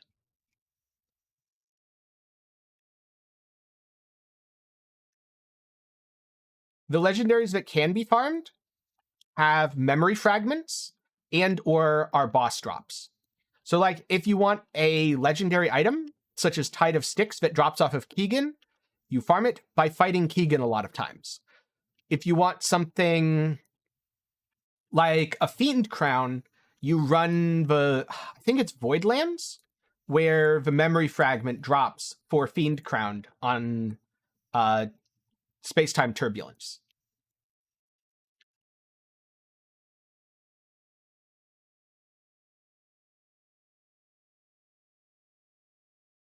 Yeah, unlike games like D2, this game really isn't meant for you to spend a lot of time farming specific legendaries to use on your character. Most of the rarest legendaries, more like Path of Exile, you're not going to see them drop.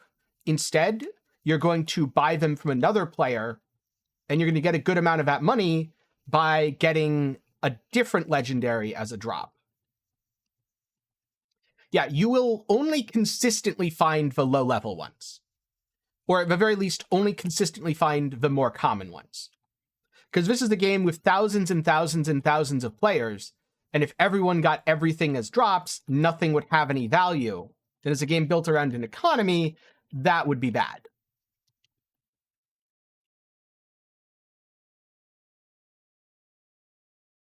Oh, I can now equip my... I'm going to go with cast on damage taken, not auto defense.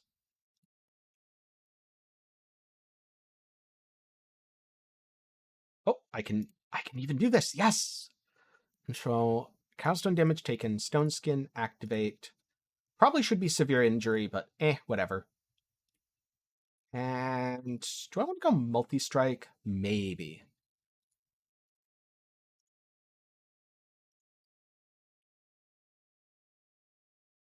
Yeah, I think right now the corrosion system is carrying a lot in this game.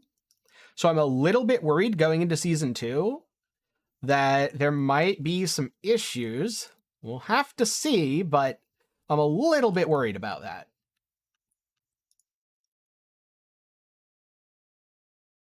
I think those issues would be relatively easy to solve, though. You just have to cause Flame Elementium to have more value, which means there need to be more uses that consume it.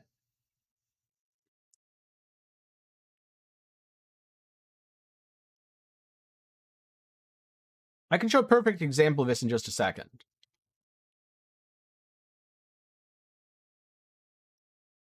Well, not just a second, but when I get back to town. I have no idea where Endless Fortress drops. I believe Warhorn drops from Traveler. But Torchlight Infinite Database, or TLIDB, is where you find out where things drop. And if something says global drop, you can't target it.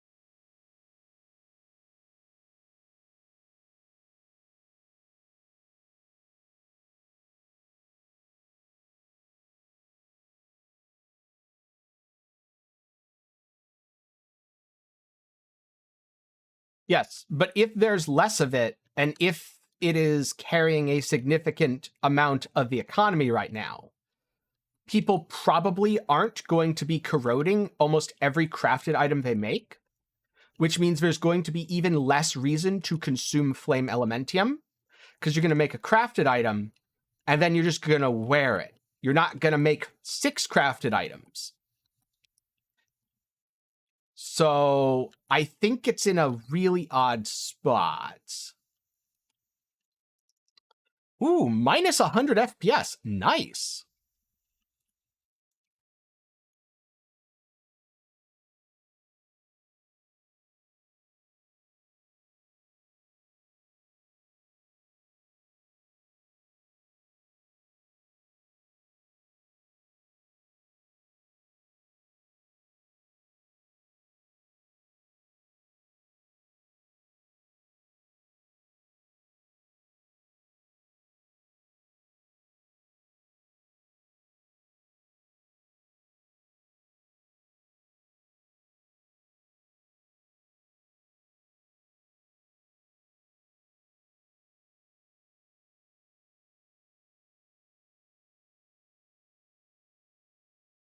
There we go.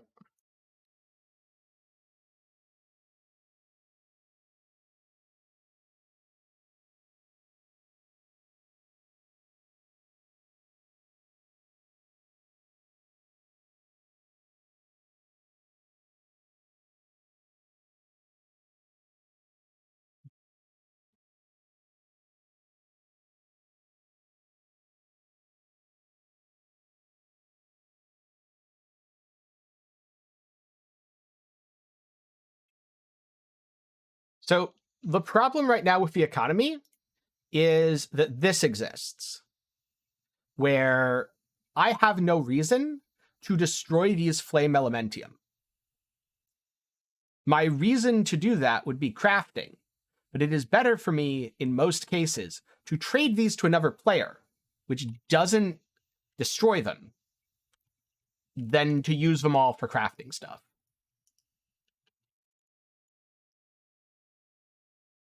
Yes, later you would upgrade by switching to a new wand,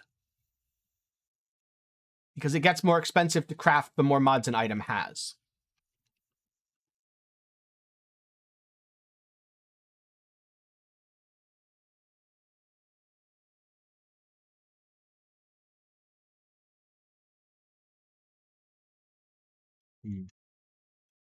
Yay, new support options. Though everything unlocks in 10 levels, so I'll probably just do that. Oh my god, I'm getting pushed back. Jumping is hard. Icy Ring's really fun. I very much like Icy Ring as a skill.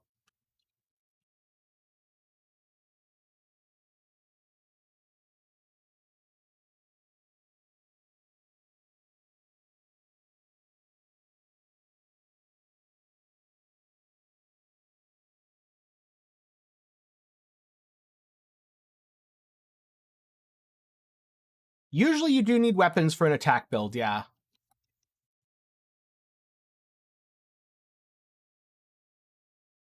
I think the crafting has good aspects and bad aspects. I like the direction they're going with it. I'm a little bit concerned about some of the specifics. But again, that's just, we'll have to see.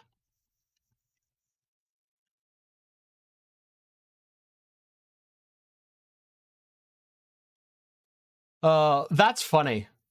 Congratulations. But also, that's so funny to me that there's a market for level 1 skills right now to that extent.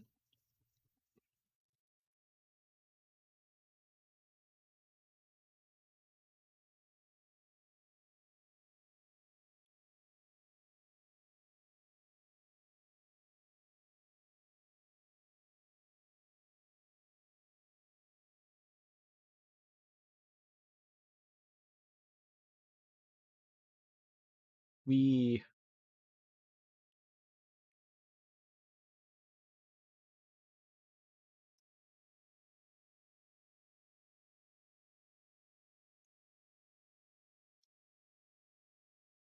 bunch of stuff leveled up. Let's see. Pact point. Where do I want to put my next pact point? Here.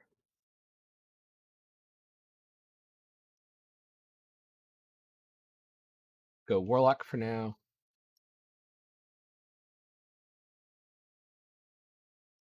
25. And now what do I want to get? Life stuff, probably. I want to make my minions aggressive. I would expect that a level 16 magical source probably isn't worth anything anymore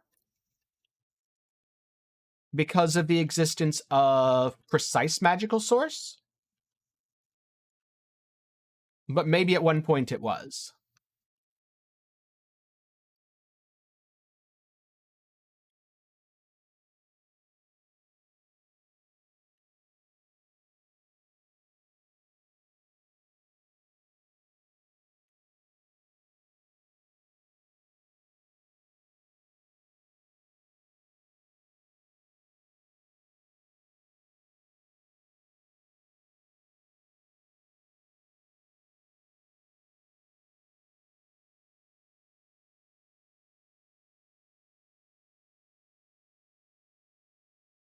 Cool. Thing down. On to the next area and the next thing.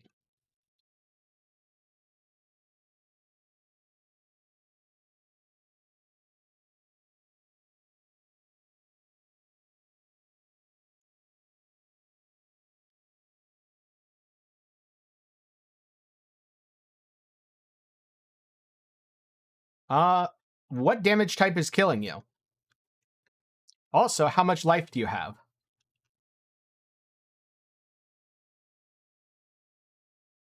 No, it is not the same for me. I do not get one shot by Watchers.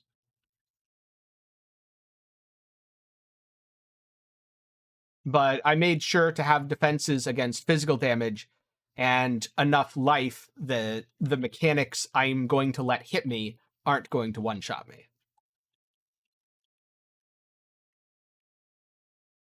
I take it you're mana stacking on, I'm going to guess, Thea?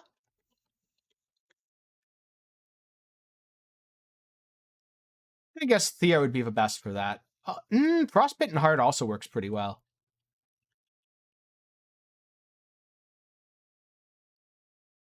4K health should be fine.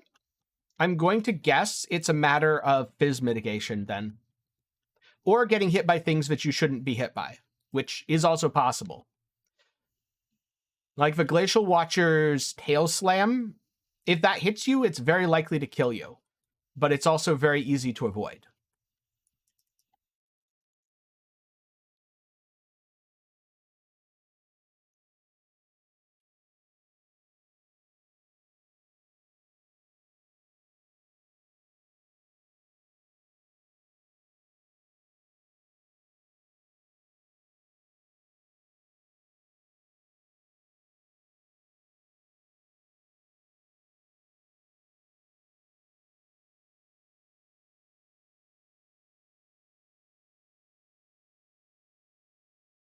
Yeah, be careful. It hits hard. I would not advise tanking that.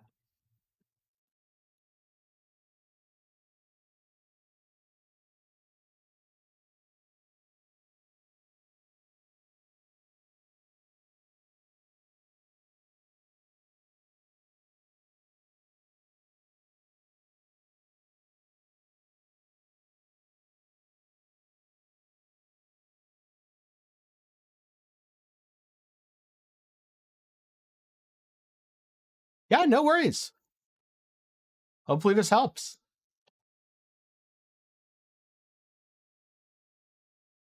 I don't think Dwarf King's going to last very long here.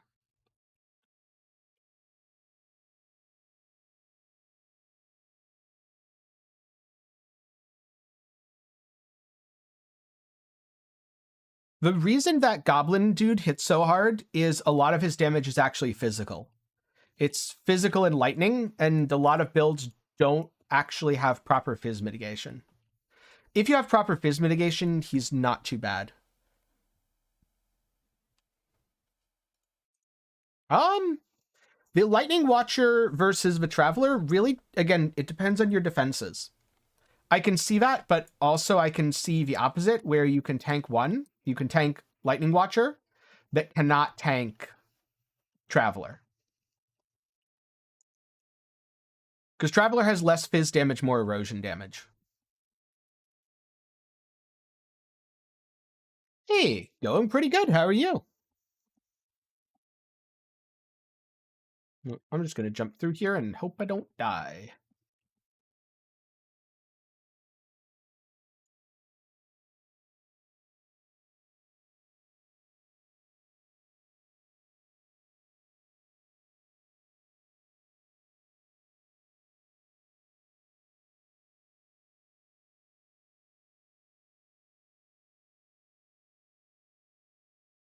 There we go.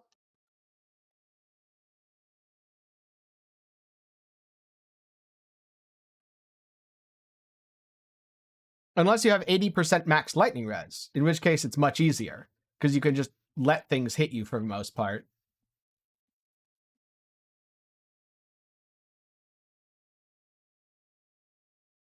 That's why I say it depends on what your defenses are.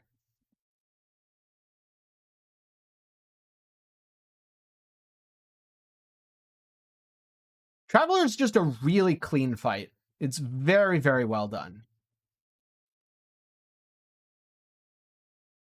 Which is good because it's an important fight. I don't know. I'm not sure if I'll swap. The thing is, it doesn't really matter in terms of how I build the character. Spider Tank and Machine Guard are both very, very similar. So I can always decide that later.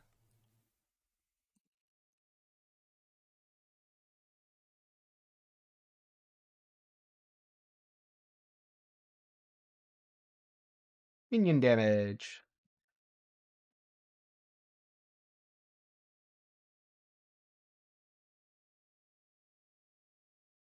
Nice.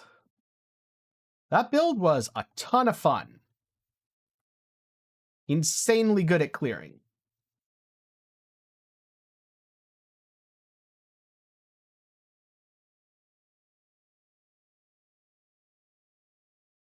Hey, leveling is going good. Just kind of breezing through since I am Moto and I cheated and I bought these before starting.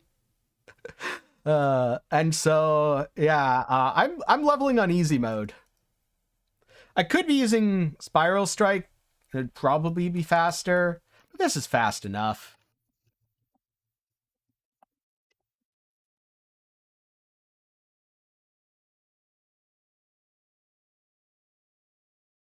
Fast enough to go hoppity hop hop hop. Can't wait till I get a third Machine Guard though. If I had a little more life regen, I might feel comfortable dropping my healing thing for a second set of Machine Guard links. Yep, the real easy mode.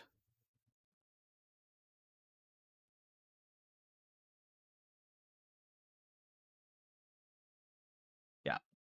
This is how I level stuff. Drop-wise, you should look for Flame Elementium. That, for the most part, when you're farming T7s, a lot of the value that you get from farming, occasionally you'll get a really rare legendary item that, yes, finally, it's worth a lot. Aside of that, the most consistent profits will be raw Flame Elementium drops. Yeah, I remember Interlocking Soul was killing people early too, and it confused me because I didn't tell anyone to use Interlocking Soul early on, and I kind of forgot that it was so dangerous, and clearly someone else told everyone to use it without warning them how dangerous it was, and a bunch of people were just like, oh no, my Moto keeps dying to nothing. I was like, why? Why is Moto dying? Moto's super tanky.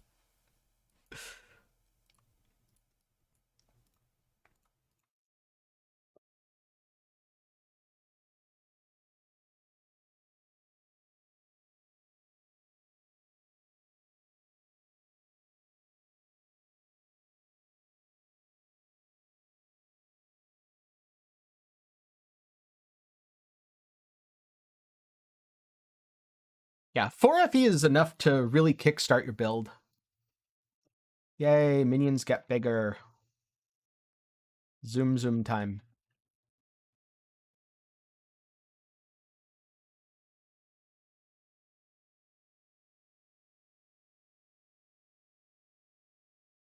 Well, I have to talk to Skill Mentor. I don't think you'll ever get 4 in one drop, but I believe you'll get 3, 6, or 10.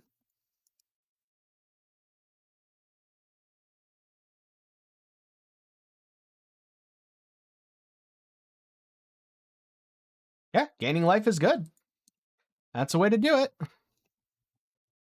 I could have done that, but I didn't want to spend a lot on stuff that I'm just using for leveling, because I don't think I'm going to use Interlocking Soul in the end game.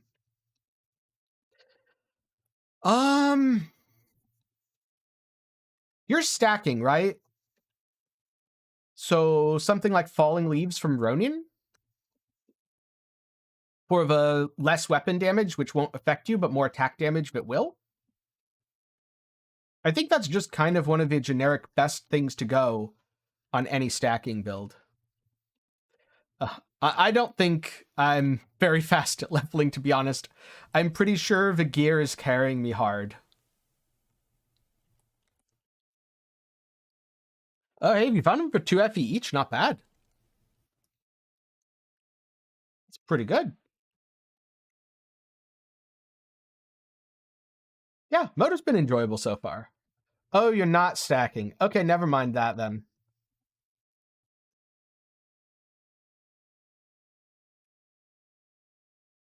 Then yeah, Resolve's probably the way to go. I think that's 2 maximum tenacity. You could always go for something like Poisoned Relief, or what is it? Chaos Immunity? Something like that? The defensive traits. Since I'm pretty sure your build already does plenty of damage. So getting defense via infinity might be a good way to go as well.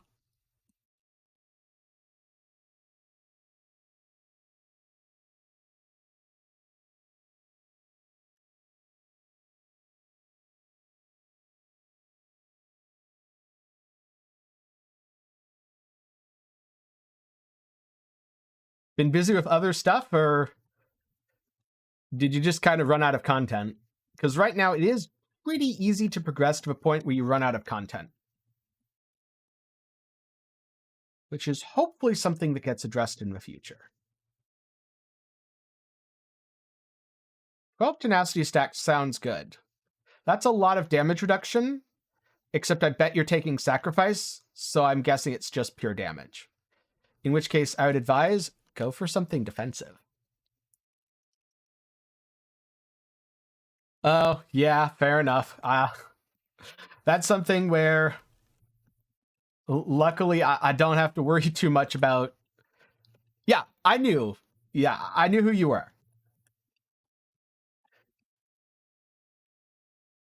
But yeah, I just kind of worry about my own community rather than the game at large. And luckily, my community is pretty chill, so I don't have to do much to manage it, which is always good.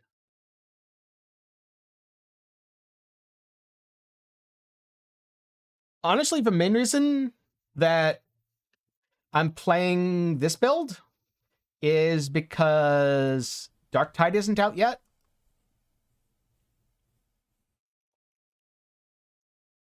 Going to be playing Dark Tide in a couple days. But that isn't out yet, so I needed something to do till then. And I didn't want to start a different game because I think a game, unless I found something short, like an indie title, was going to take me more than a couple days. But a Moto build, I mean, look how fast we're going. It's only going to take me a couple days to max this out.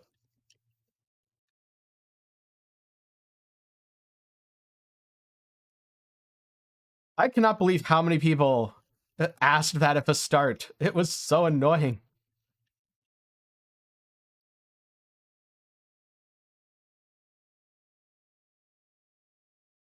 But yes, Dread is usually hanging out here.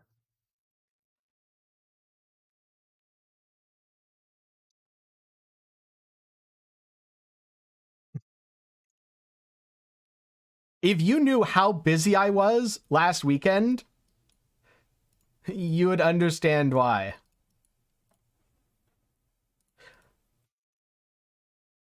I was so busy last weekend. A little less busy now, though.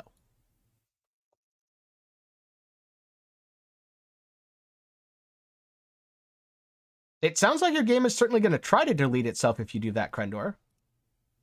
So I would do it with caution. Maybe I... Oh, but that's barrier and sentry skills. God damn it. Why can't barrier be easier? Why is barrier tied to sentries? Because there's minion res up there, but minion res doesn't really help me. You know what? I'm just going to go... No, I'm going to go move speed and then just put 1 point in armor. That's what I'm going to do.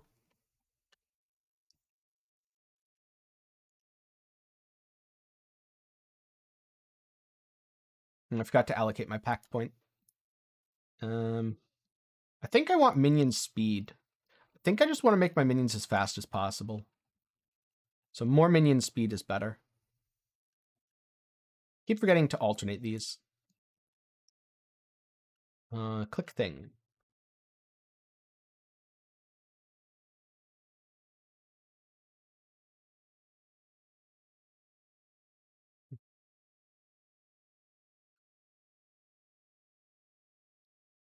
I know Teamfight Tactics was a very popular game, but it honestly never really grabbed me. I think because it's that awkward middle ground between like a clicker game and an RTS game. And I don't really like clicker games, so I would want it to be more RTS-like.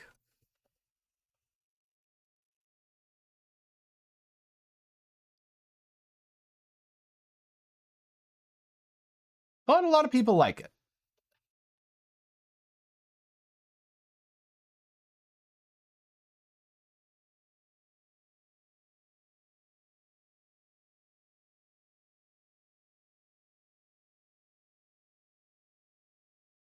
The general goal here is for my minions to do enough damage that as I leap through, stuff dies. Which is exactly happening.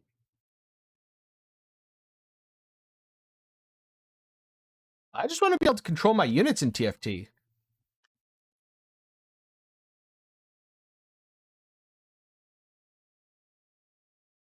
The Void Rift is Keegan. Fight him with extreme caution. I guess that's another difference. I don't really pick games up to turn my brain off. Which is very much a me thing.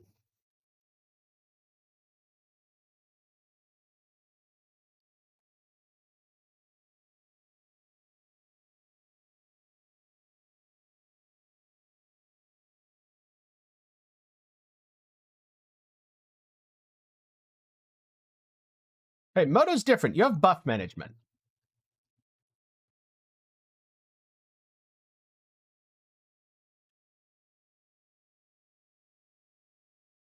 No, that's not the right way.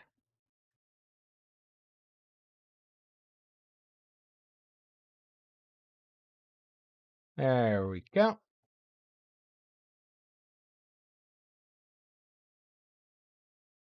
I was thinking about it. Has that gotten a PC release yet, or is it PlayStation 5 only?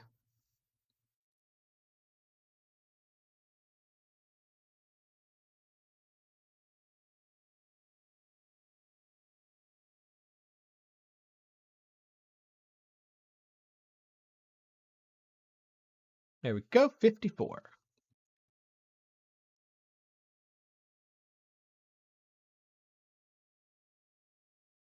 So now I can put my last point here and get Burning Aggression.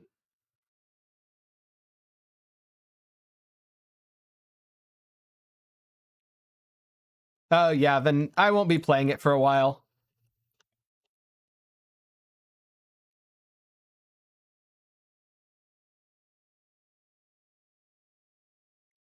Oh no. Oh no, the sealed mana grind. Yep, I know there's a jewel change FAQ. I've just been very busy. That will be a video I'm going to work on later tonight, though. Going over the changes and the FAQ. Because I honestly felt like the actual balance manifesto was a little bit light on information.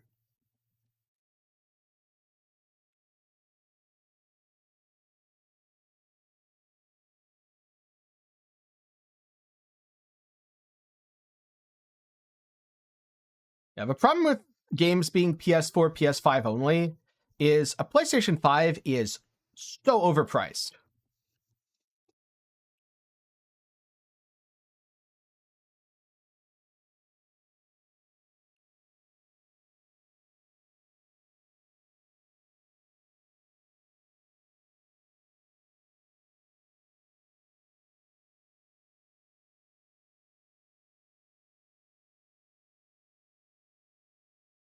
Yes, generally weapon amplification does boost your damage by a lot.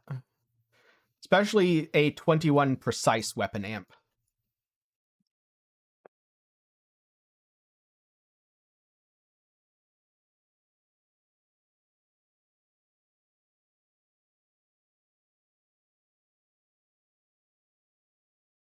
I can't tell if that is genuine support or sarcasm. I can't tell either.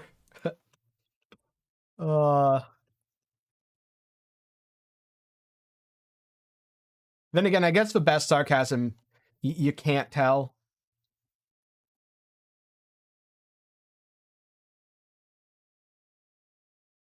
Yeah, my problem with the whole console thing is, first of all, games on Steam tend to go on sale, and I can pick titles up for $10 or $20 if I'm not super into it and want to wait a couple of years.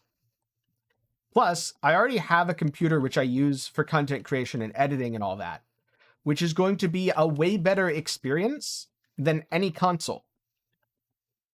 So the only thing that a console would do is make me spend more money for a worse gameplay experience or be portable. And the PlayStation is not portable.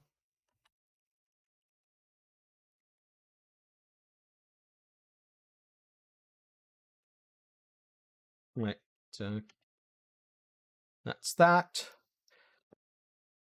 And so that's my problem with it.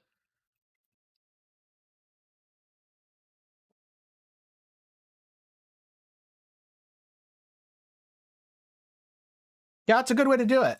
You can usually get a pretty good deal. I mean, last year you couldn't, but last year, good luck.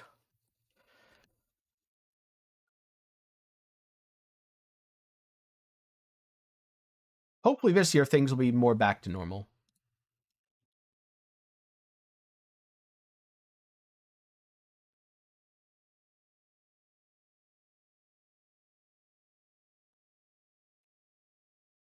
And now we just have to fight Lean.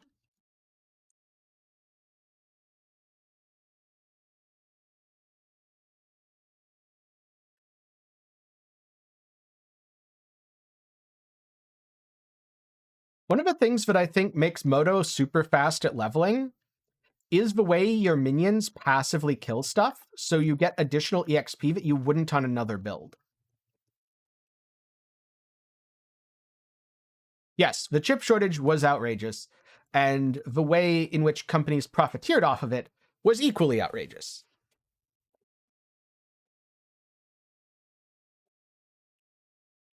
That would require using Linux, which I have zero desire to do. I don't want an operating system where I constantly have to fight with it. In fact, you constantly have to fight with most operating systems if you play games on them. So I'd much prefer one that generally you fight with less, which is Windows. Mac, you're going to fight a ton, and Linux, you're going to fight a ton. So I will pass on both of those. I will stick to the one that mostly works most of the time. Except when it hates my audio settings. But you know, you can't win them all.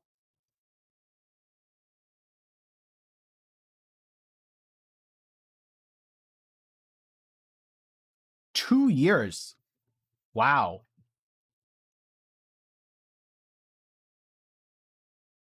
I'm guessing they weren't trying to buy a Toyota either.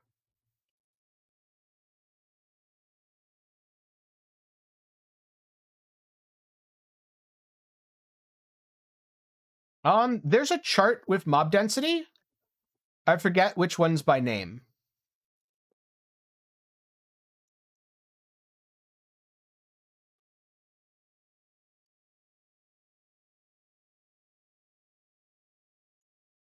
Gemma's Desire. Is that the ring that, if corroded, removes its penalty? If so, yes, you'll want to corrode it. Yeah, the reason I guessed it wasn't a Toyota is Toyota was one of the only companies that actually had a stockpile of chips, so they were able to weather the shortage much better. Because after the earthquake that hit Fukushima and after the tsunami, there was a chip shortage in Japan that affected them, so they prepared for future events. In short, Toyota was prepared, and other people weren't. Not that it didn't end up affecting them because it went on for so long, but it affected them a lot less than other companies. I believe it covers everything.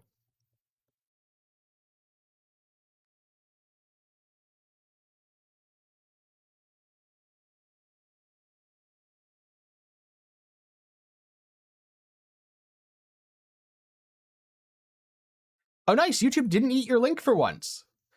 I was going to ask Dread to send it to me so that I could pin it so people could see it. But it looks like it didn't eat the link. If everyone else can see the link, then we're good.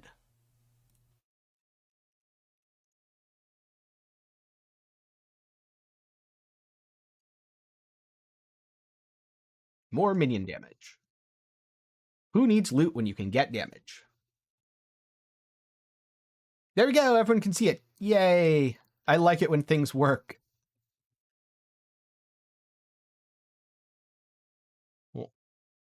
I do not like it when I get stuck on all the terrain, even though I know it's a me thing.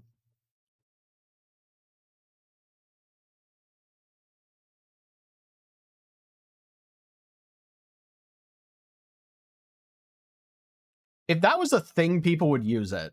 Oh god, it's probably a thing.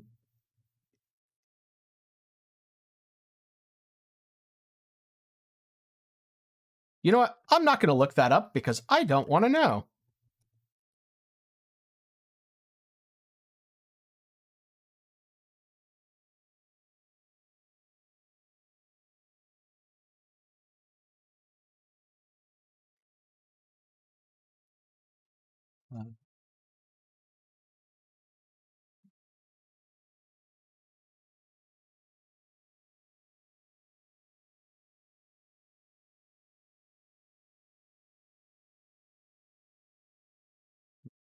I know I did a little bit before the stream. I don't think I did that much. I did maybe 10 minutes of leveling before the stream. So I'm going to be curious just how fast this was. And sure, it's with Twink Gear. It's not, you know, exactly one-to-one, but I'm curious.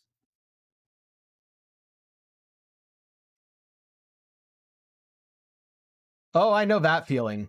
I spend way too much time blinking into walls and getting stuck. That's been my experience with God Trials in general. They feel very, very risky. Although God of War seems like the most consistent.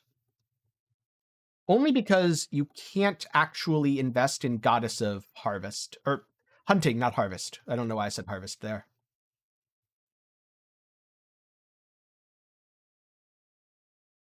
We punchy boys for the win.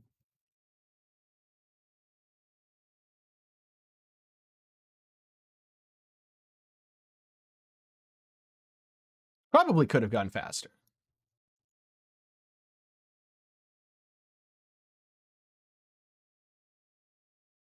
But here we go. The stream has been live for 2 hours and 31 minutes. So it was a little bit under 3 hours to clear all of the story. Given how slow I usually am, I will very much take that. That is super fast compared to my norm. And now I mostly just care about EXP, so we're going to go all the way back down to time mark 1.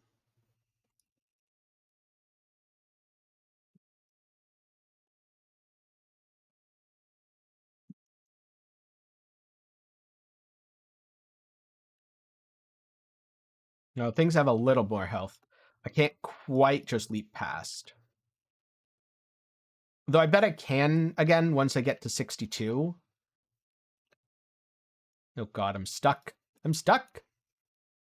Oh god, that animation extension is so bad. Oh, that felt terrible.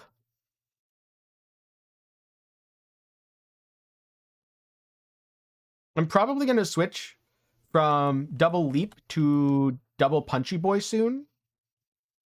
So I should be able to put on gear at 62 that gets me the energy to do that.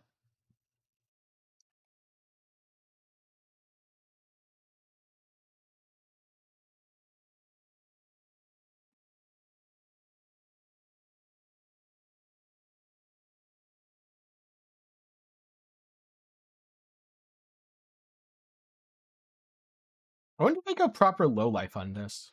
Maybe. Should be good. Will this muddy the water too much to summon a bunch of these things? Yep, that's basically what they are. They don't just look like it. They are big buff bros who just want to slam everything in the face.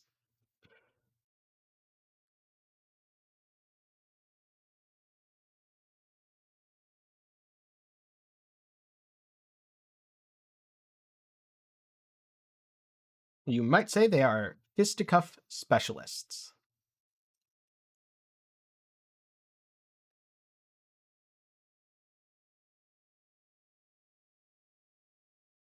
Oh, right, I don't have any of that. I could trade some over, but...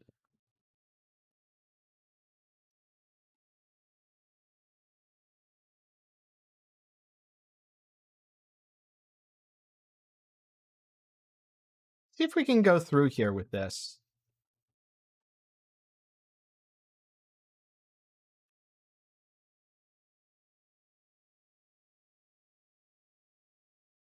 I'm pretty sure you want 2 super powerful fisticuff bros, not 1.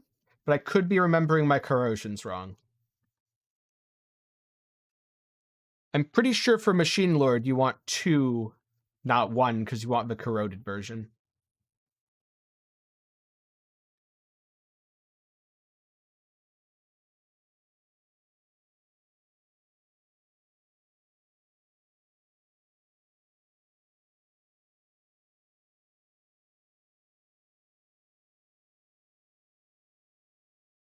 And again, this is one of those things where I could go buy stuff on my other character, but I'm just not going to bother because I'm so close to 60 here.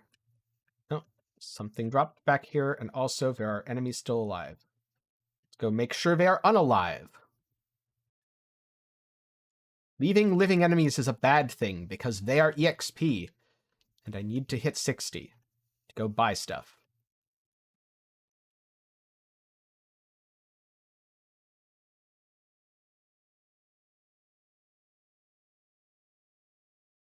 A proper Gemma's Desire can definitely make a ton of difference in your build. Although, here's the thing. Where you're at, Krendor, I would not worry about more damage. I would honestly just focus on defenses.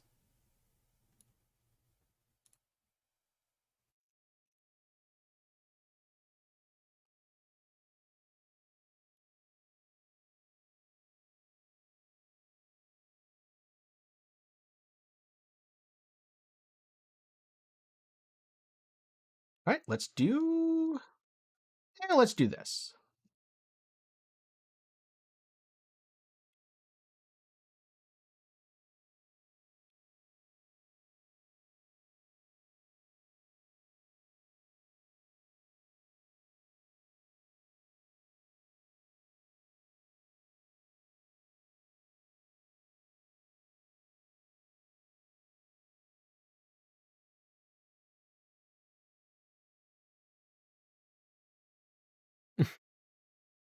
Are they somewhat okay?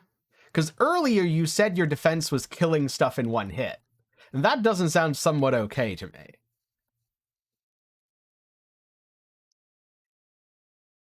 If things hit you in a T7 map, do you die? Because I have seen some Flame Slash builds where they will literally just fall over when something in a T7 map hits them. That would not be okay defenses in my book. God of Machines. Well, I'm the God of Machines, so clearly I have to kill the imposter.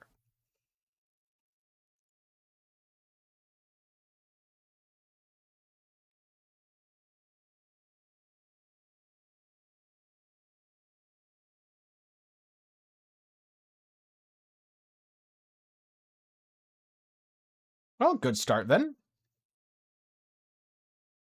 I'm probably not going to have enough damage for round 3. Oh, that's not too bad then. How's your Fizz defense looking? Yeah, I'm definitely not going to have the damage for round 3, but that's okay. Even just doing round 2, should be a couple percent EXP every time.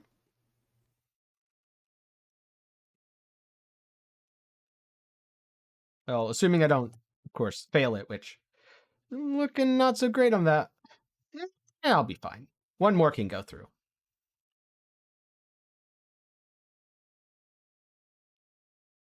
Oh, maybe it doesn't give EXP. Maybe God of Machines is just loot. Well, moving on. Either way, can't do T3.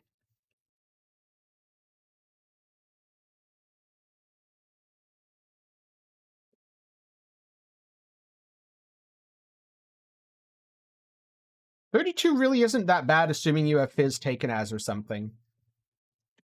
If you don't have any Fizz taken as, yeah, it's not great. And that's what I'd improve.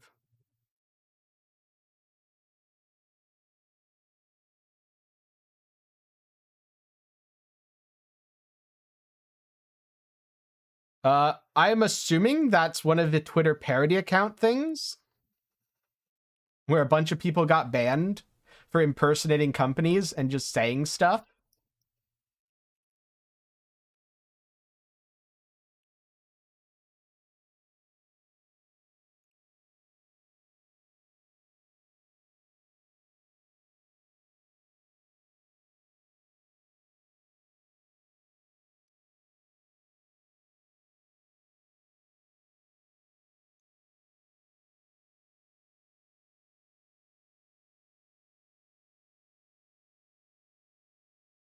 Damage dread.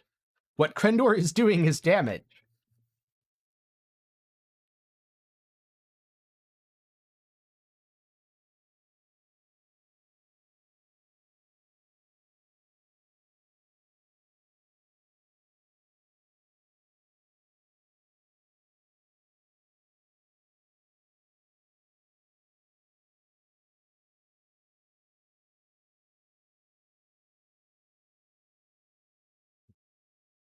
But in what context is Bank of America accusing Hasbro?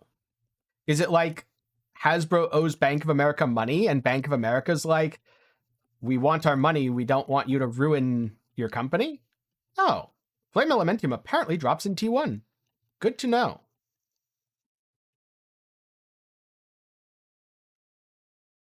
When you say real article, is it in a reputable publication with corroborating sources?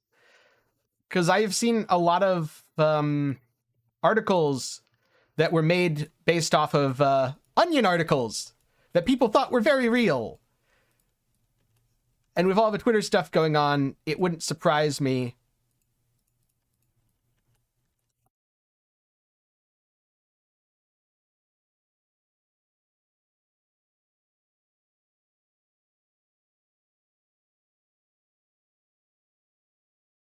TLDR, I always take a lot of grains of salt with stuff like that, just to make sure. Okay, Minion Life. But if it's reputable, that's pretty crazy. Huh?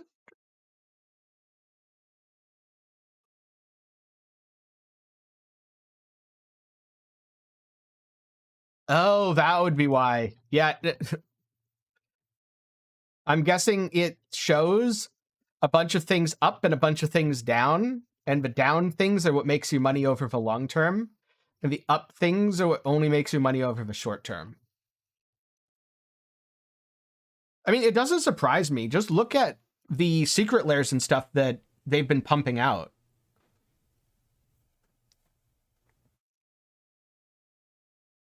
Okay, let's see. Packed stuff. Wait, why is the packed stuff lit up? Well, it's not lit up anymore. Merits. Claim? Claim, claim, claim. Well, that's just the bugged one. That'll go away on its own. Help stuff. If it lights up with every character, it'd be really nice if it gave you stuff with every character. But then people would abuse it.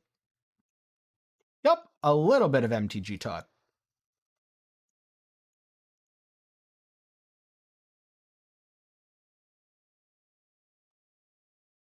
Ooh, what's sold? Precise Eliamp, Precise Magical Source, Precise Death Pact. Cool.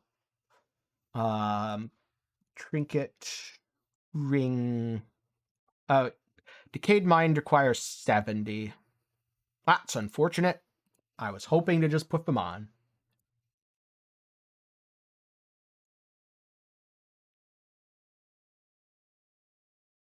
So I need 10 levels. Wait, what does the chest require? Chest armor, int chest. Endless Fortress, 72. So, gloves. Oh, I'm going to be too low for good bases. That's unfortunate.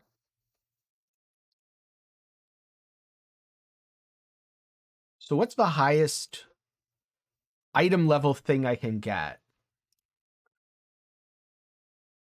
Advanced, chest armor, strength chest. Ellie Piercing does apply to damage over time effects, yes.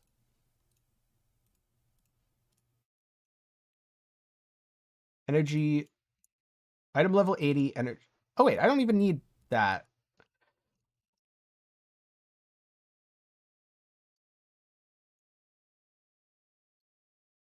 $66.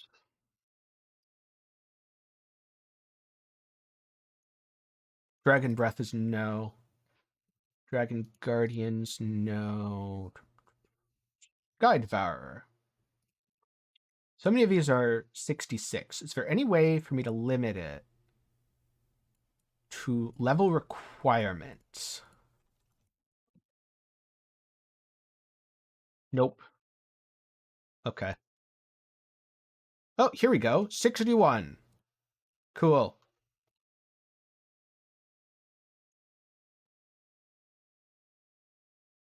And now I'll just do the same for Helmet, because eventually I want a Fiend Crown.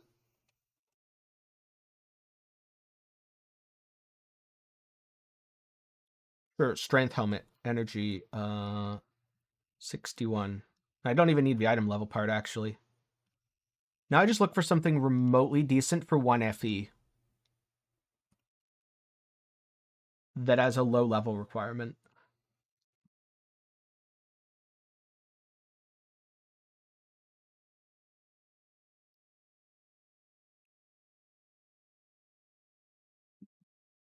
It feels like the point of diminishing returns for DPS in this game is kind of around 1 billion. That if you can do 1 billion consistent damage, more doesn't help you that much.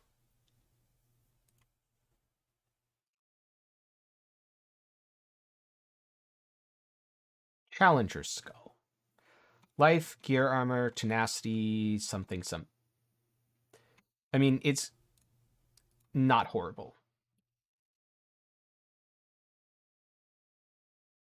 Praise of Blood. Oh, I didn't check the level on that, but I think I can equip it.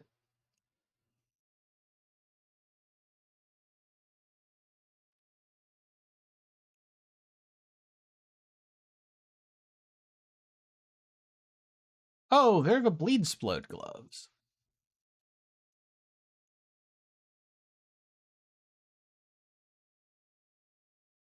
Oh, it's defeated by you. I was like, wait, can I use Bleed Splode with my minions? No, I cannot use Bleed Splode with my minions. No, I can use these, though. Sure.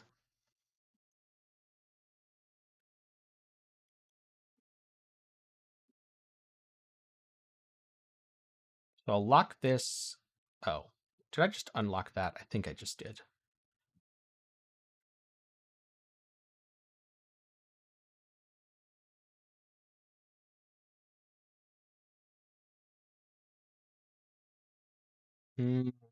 I'll do that in just a second. For now, I'm going to go punch a couple more things here. Correct. You do have to level a space-time elapse. There's no way to switch hero traits. Think of them as individual, unique characters.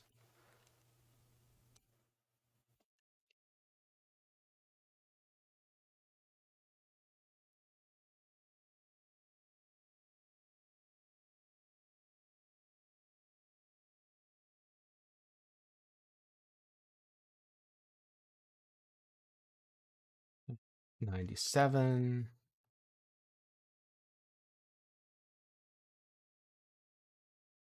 Yay, 61. There we go. Negative resists is fine. This won't be a problem.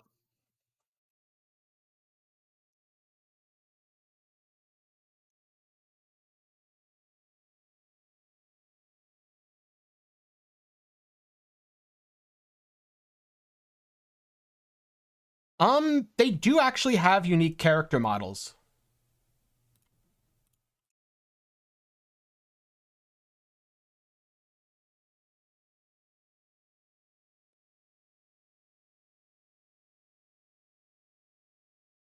Assault command, minion damage, mech army, I think. I don't even know if I need mech army.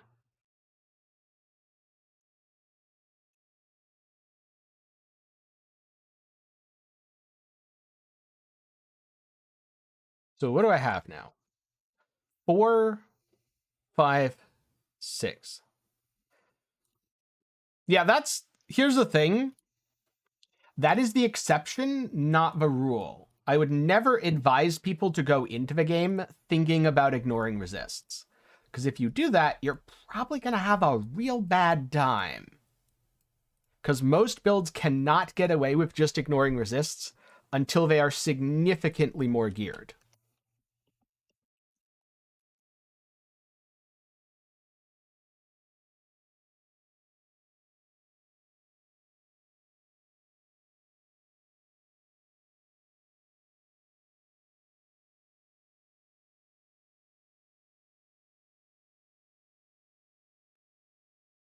Yeah, so while there are weird exceptions, I always tell people to go in assuming... Because in theory, you can take almost all damage as physical, for example, on an armor stacker, and never have to worry about resists. Because if you take all of your LE damage as physical, all that matters is your armor, which is your main damage, so you have a billion of it. Or, I guess, in the more literal case, you have millions of it.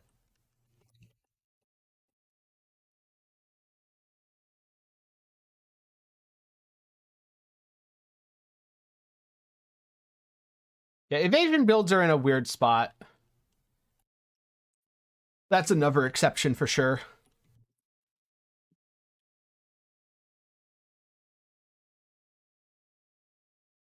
It's just that I know a lot of people are going to watch this VOD after, and if they hear me talk about how, oh yeah, just have negative resists, people are going to copy that, and it's not going to be pretty.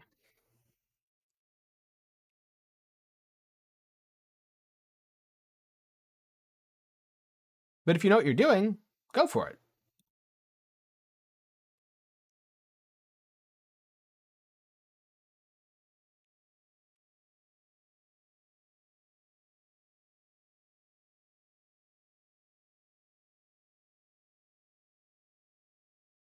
This is going to be a very fast fight. Oh, I should probably go over here.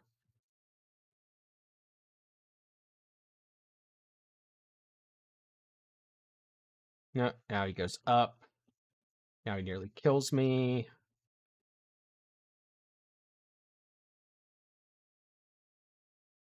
Now I make all the golems mad again, and he's dead.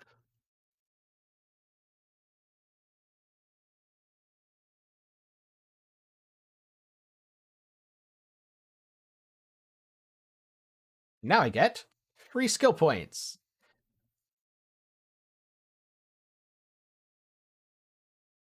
Next up, I need Steel Forge Time Mark 3. So what I'm going to do is transfer over all my beacons. Uh-oh, the game didn't like that. There we go. There we go, game.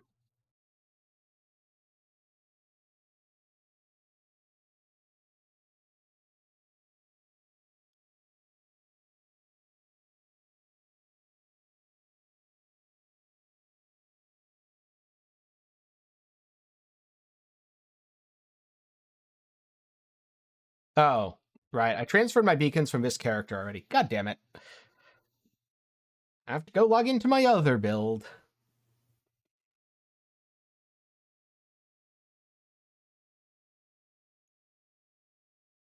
They shouldn't be on Thea. Some high-level ones might be on Thea, but not low-level ones.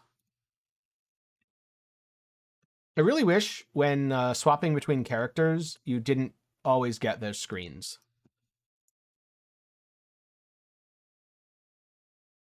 Batch transfer. Those are all the rank 1, 2, and 3 beacons.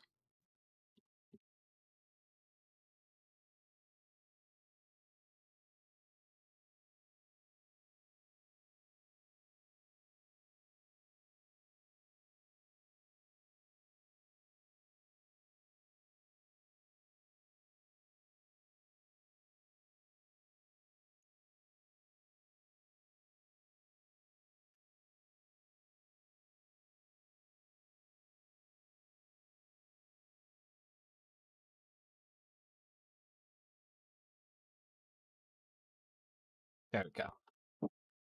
Have a good night. I'm probably going to be wrapping up the stream in a little bit as well, since I have achieved the goal of leveling. But for now, I'm going to hang out, talk about the game a bit, get my character a little bit better.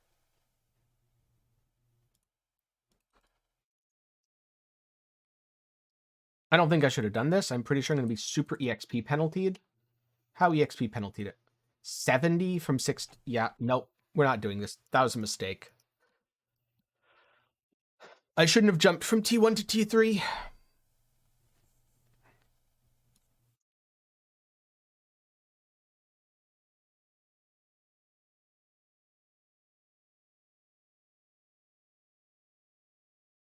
Wow, legendary monsters drop 1 more fossil. I'm going to save that for later. Wait, what level is this? Go back. 65. 61 to 65 should be okay.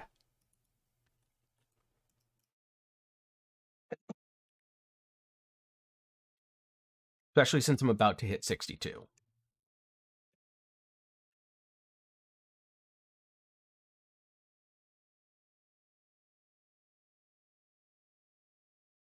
Here we go. Big old chunks of EXP.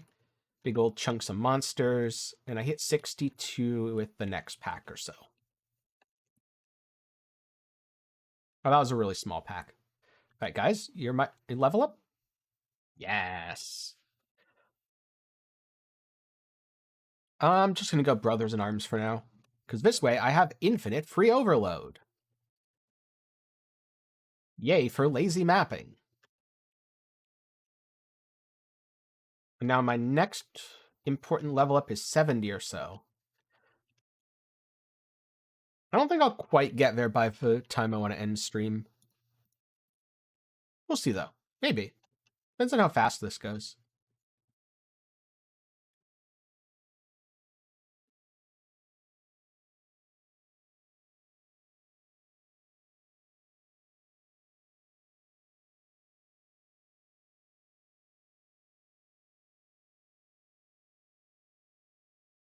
Well, I wonder what level Warhorn is. Because I could go Warhorn. I'll just wait till 70. Because a lot of that stuff unlocks at 70.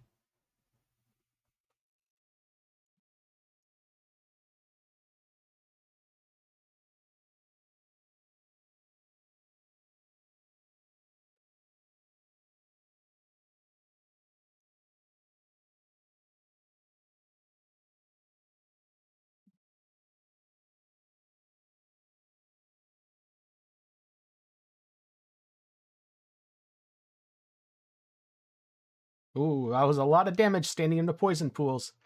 Poison pools are not fun. Think I'm alive, though.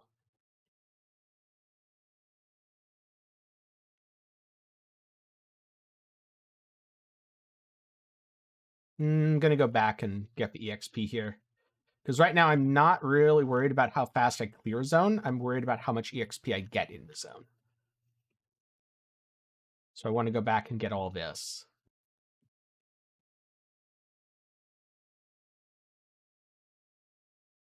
Nope. Got stuck again. It's gonna keep happening.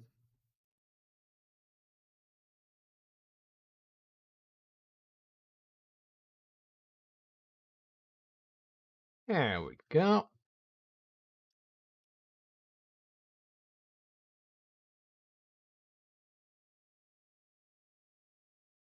That's 78. So there's a very good chance that I'll go quite fast here on my way to 70 or 71. Then I get to be an erosion minion build, which I haven't tried yet, but I think is good.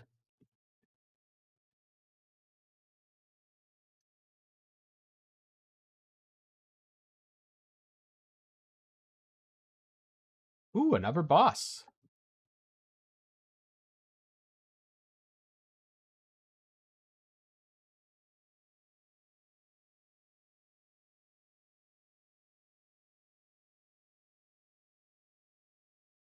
I bet I ultimately drop minion damage. We'll see, though.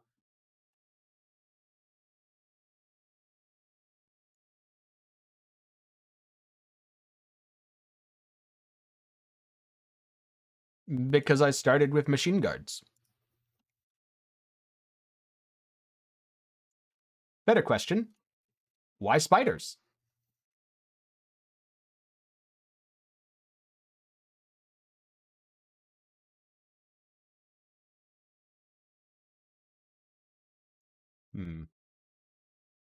Oh, this counts as an activation skill, right?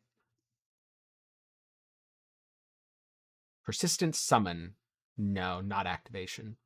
Machine Army's activation, though. So long term, it will be worth it. Is there anything the short term? Oh, I guess Sealed Mana. That could get me another aura. Sure.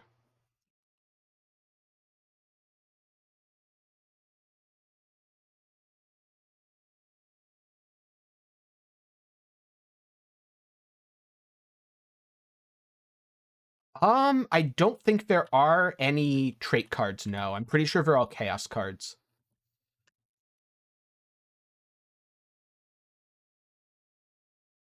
Boss doesn't look very happy right now. It's okay, though. He doesn't need to be happy.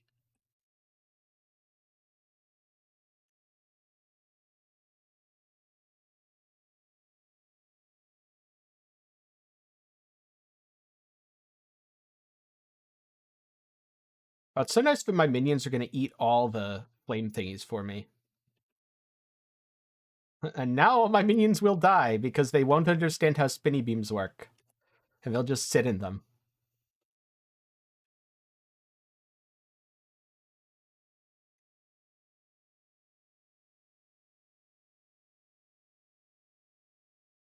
Yeah, there's chaos cards for it. But unfortunately, you can't control which chaos cards you get. I guess the trait cards to roll would be the ones that give you chaos cards.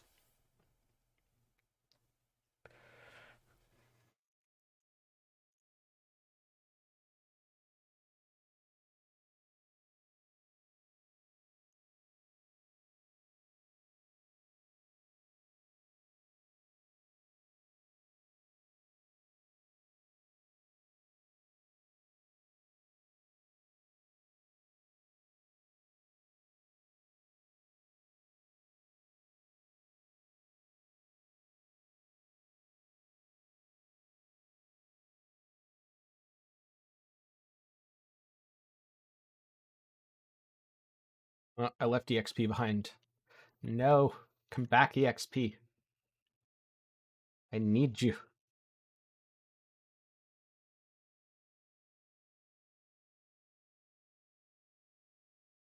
Yeah, I think that's the way to go if you want hunting.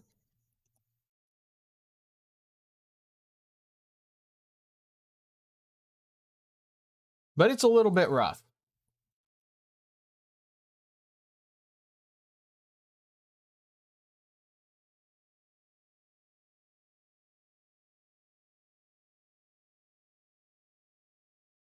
God of Machines is not EXP. God of Machines has failed the test.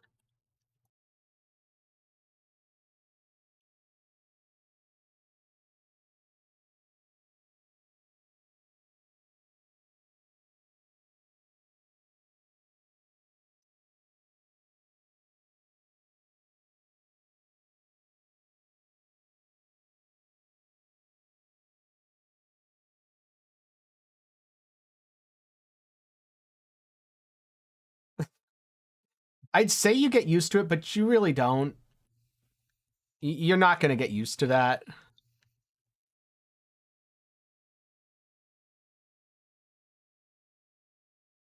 At least I haven't yet.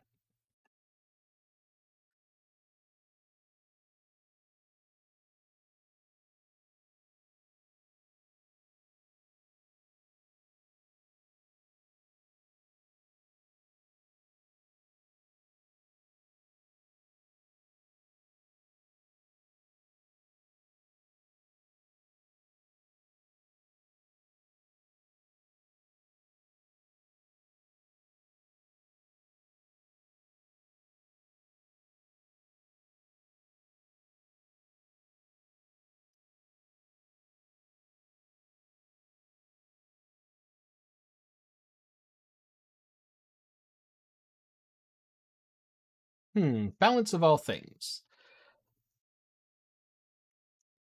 Let's Thanos snap some of the enemies out of a level.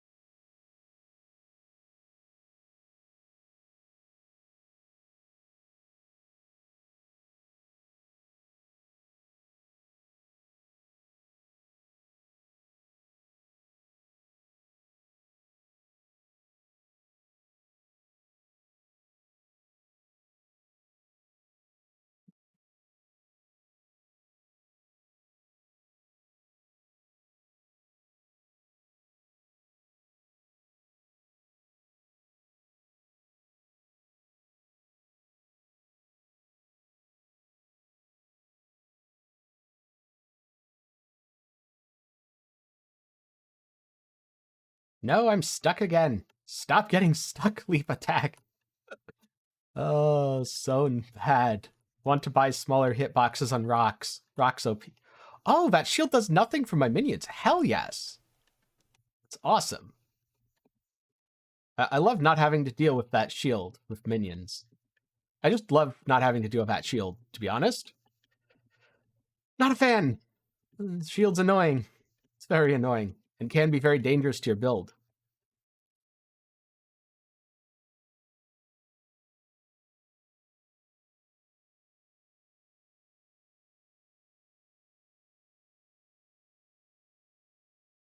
I've had to explain in this game why it isn't balanced around SSF. It is also not fun. I don't understand why people think that SSF is so popular. I guess it must just be that a lot of the SSF players who are like, every game must be SSF, only play SSF, and only play games that support SSF, so they don't realize how much of a minority they are. And don't get me wrong, it's fine to enjoy the challenge of SSF. But to be clear, it's a challenge. You're making the game harder for yourself. SSF is not supposed to be easy mode. That's never been the point. And I don't know where this idea that SSF is supposed to be easy mode came from in ARPGs.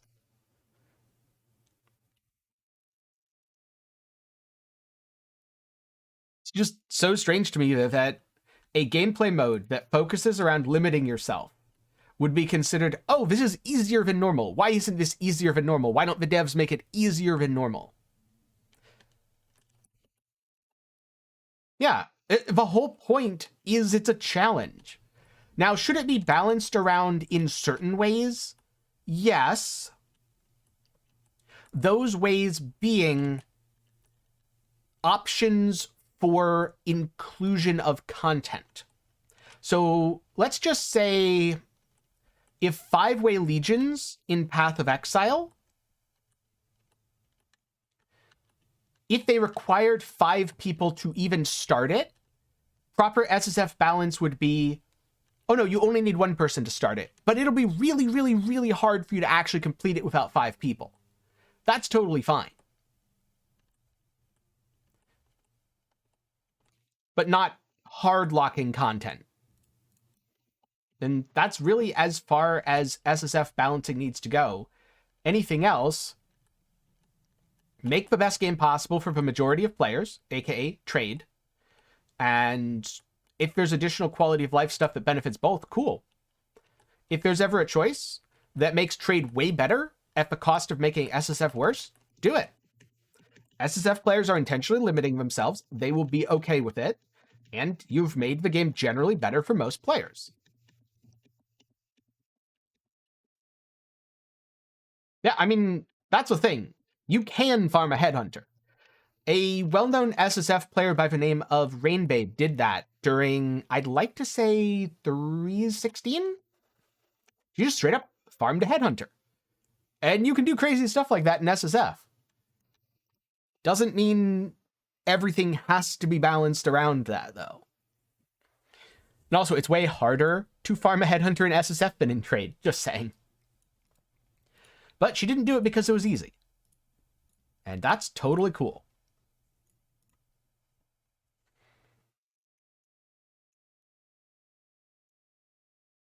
Yeah, horizontal progression is also a good thing to do that adds more content for people playing SSF without coming at the cost of content for people playing trade.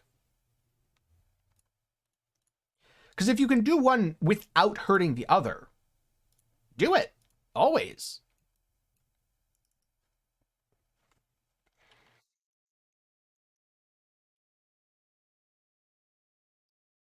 But usually when people say balance for SSF, what they mean is make trade worse to make SSF better, which game devs should never do.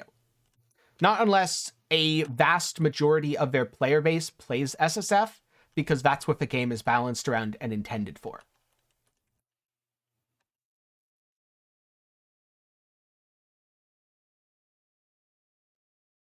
Some people just like the challenge. And some people want to remove the temptation to cheat on their self-imposed challenge, so they intentionally limit themselves.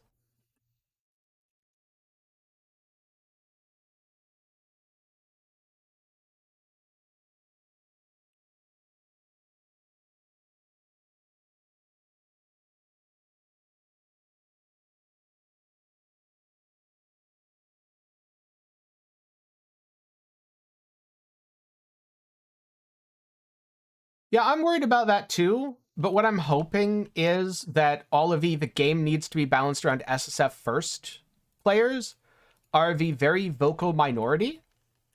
And I also hope EHG recognizes that if they do that, their game is essentially going to be Grim Dawn. Now, if they want their game to be Grim Dawn, then that's okay. But I really don't think it's gonna do that well. It's gonna be a very small niche.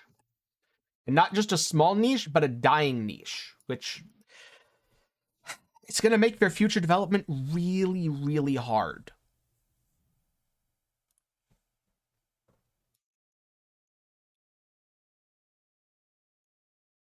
So I hope they don't go that route. All right, 65. I'll do this.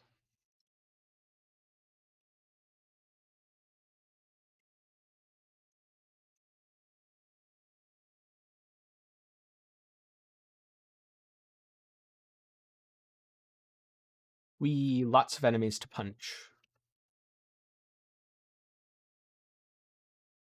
And to be clear, I don't think it's bad that Grim Dawn exists or that games like it exist. I just think that if you're making a live service game, you have to think about what's going to get people to come back to it. And for the majority of people who play Grim Dawn, they don't play dozens or hundreds of... Well, I guess dozens, yeah, because you need dozens to beat the game. But they don't play hundreds of hours of Grim Dawn and keep coming back to it. They play through it once.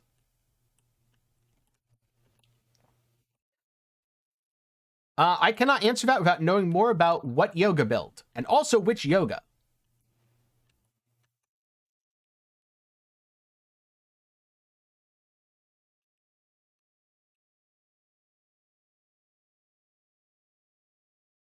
Oh yeah, SSF, if we look at games like Path of Exile or even Torchlight Infinite, SSF is definitely a minority.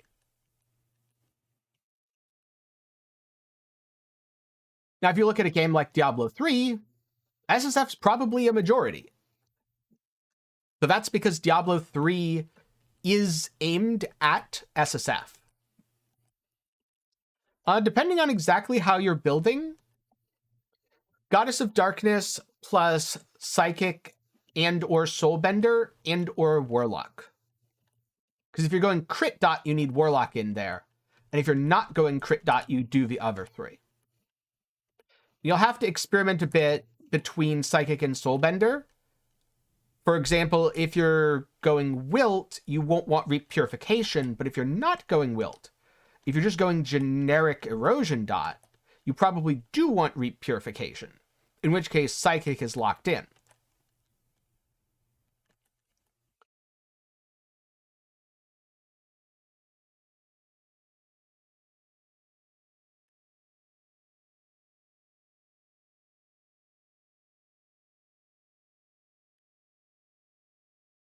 Anyway, EXP bar has been sated.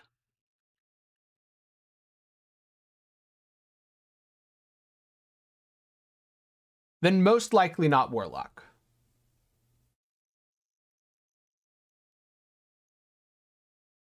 Because I found crit Wilt is really hard to scale.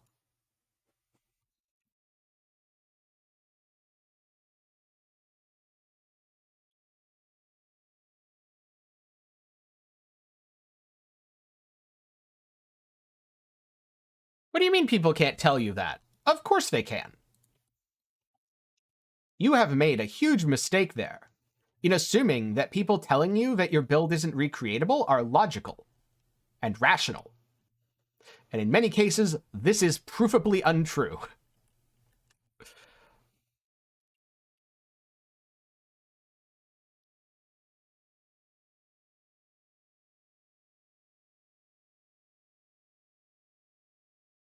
I don't know if I should really be fighting bosses here.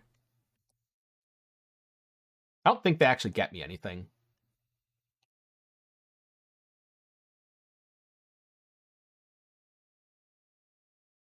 I remember when I did... I forget which event it was, but it was one of the events. Someone was like, your build isn't recreatable because normally there won't be the events that give you so much more gear. And all of the items that I was using are like one Alk Day 1 uniques. And then random floor trash.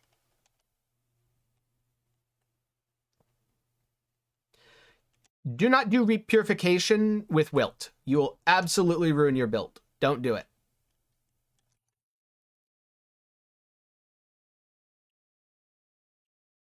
Wilt gains too many bonuses from having stacks of Wilt on the enemy.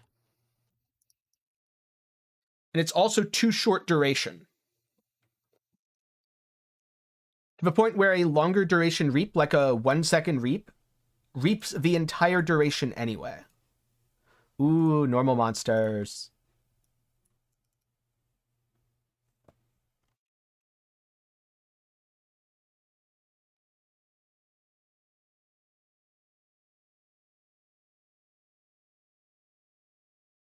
Normal monsters are good EXP.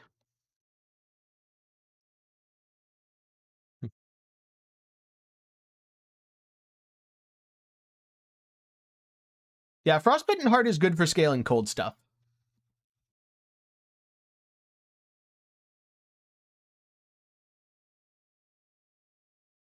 I'm not sure I'd go Frost Impact over, what is it, Icy Blade? I think it's Icy Blade.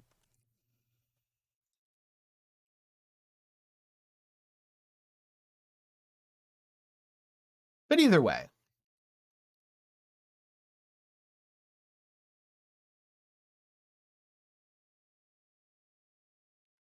Ultimately, I'd have to try both and see which ends up going better for me.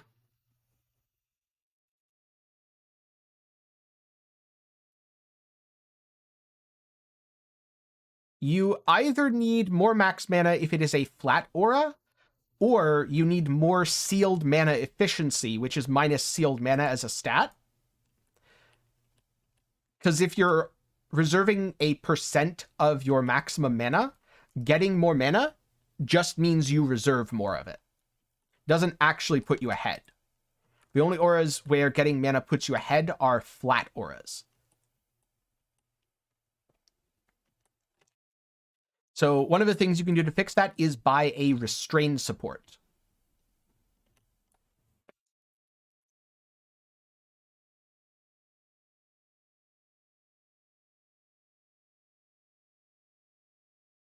No, I didn't do the Dark Surge. Oh well.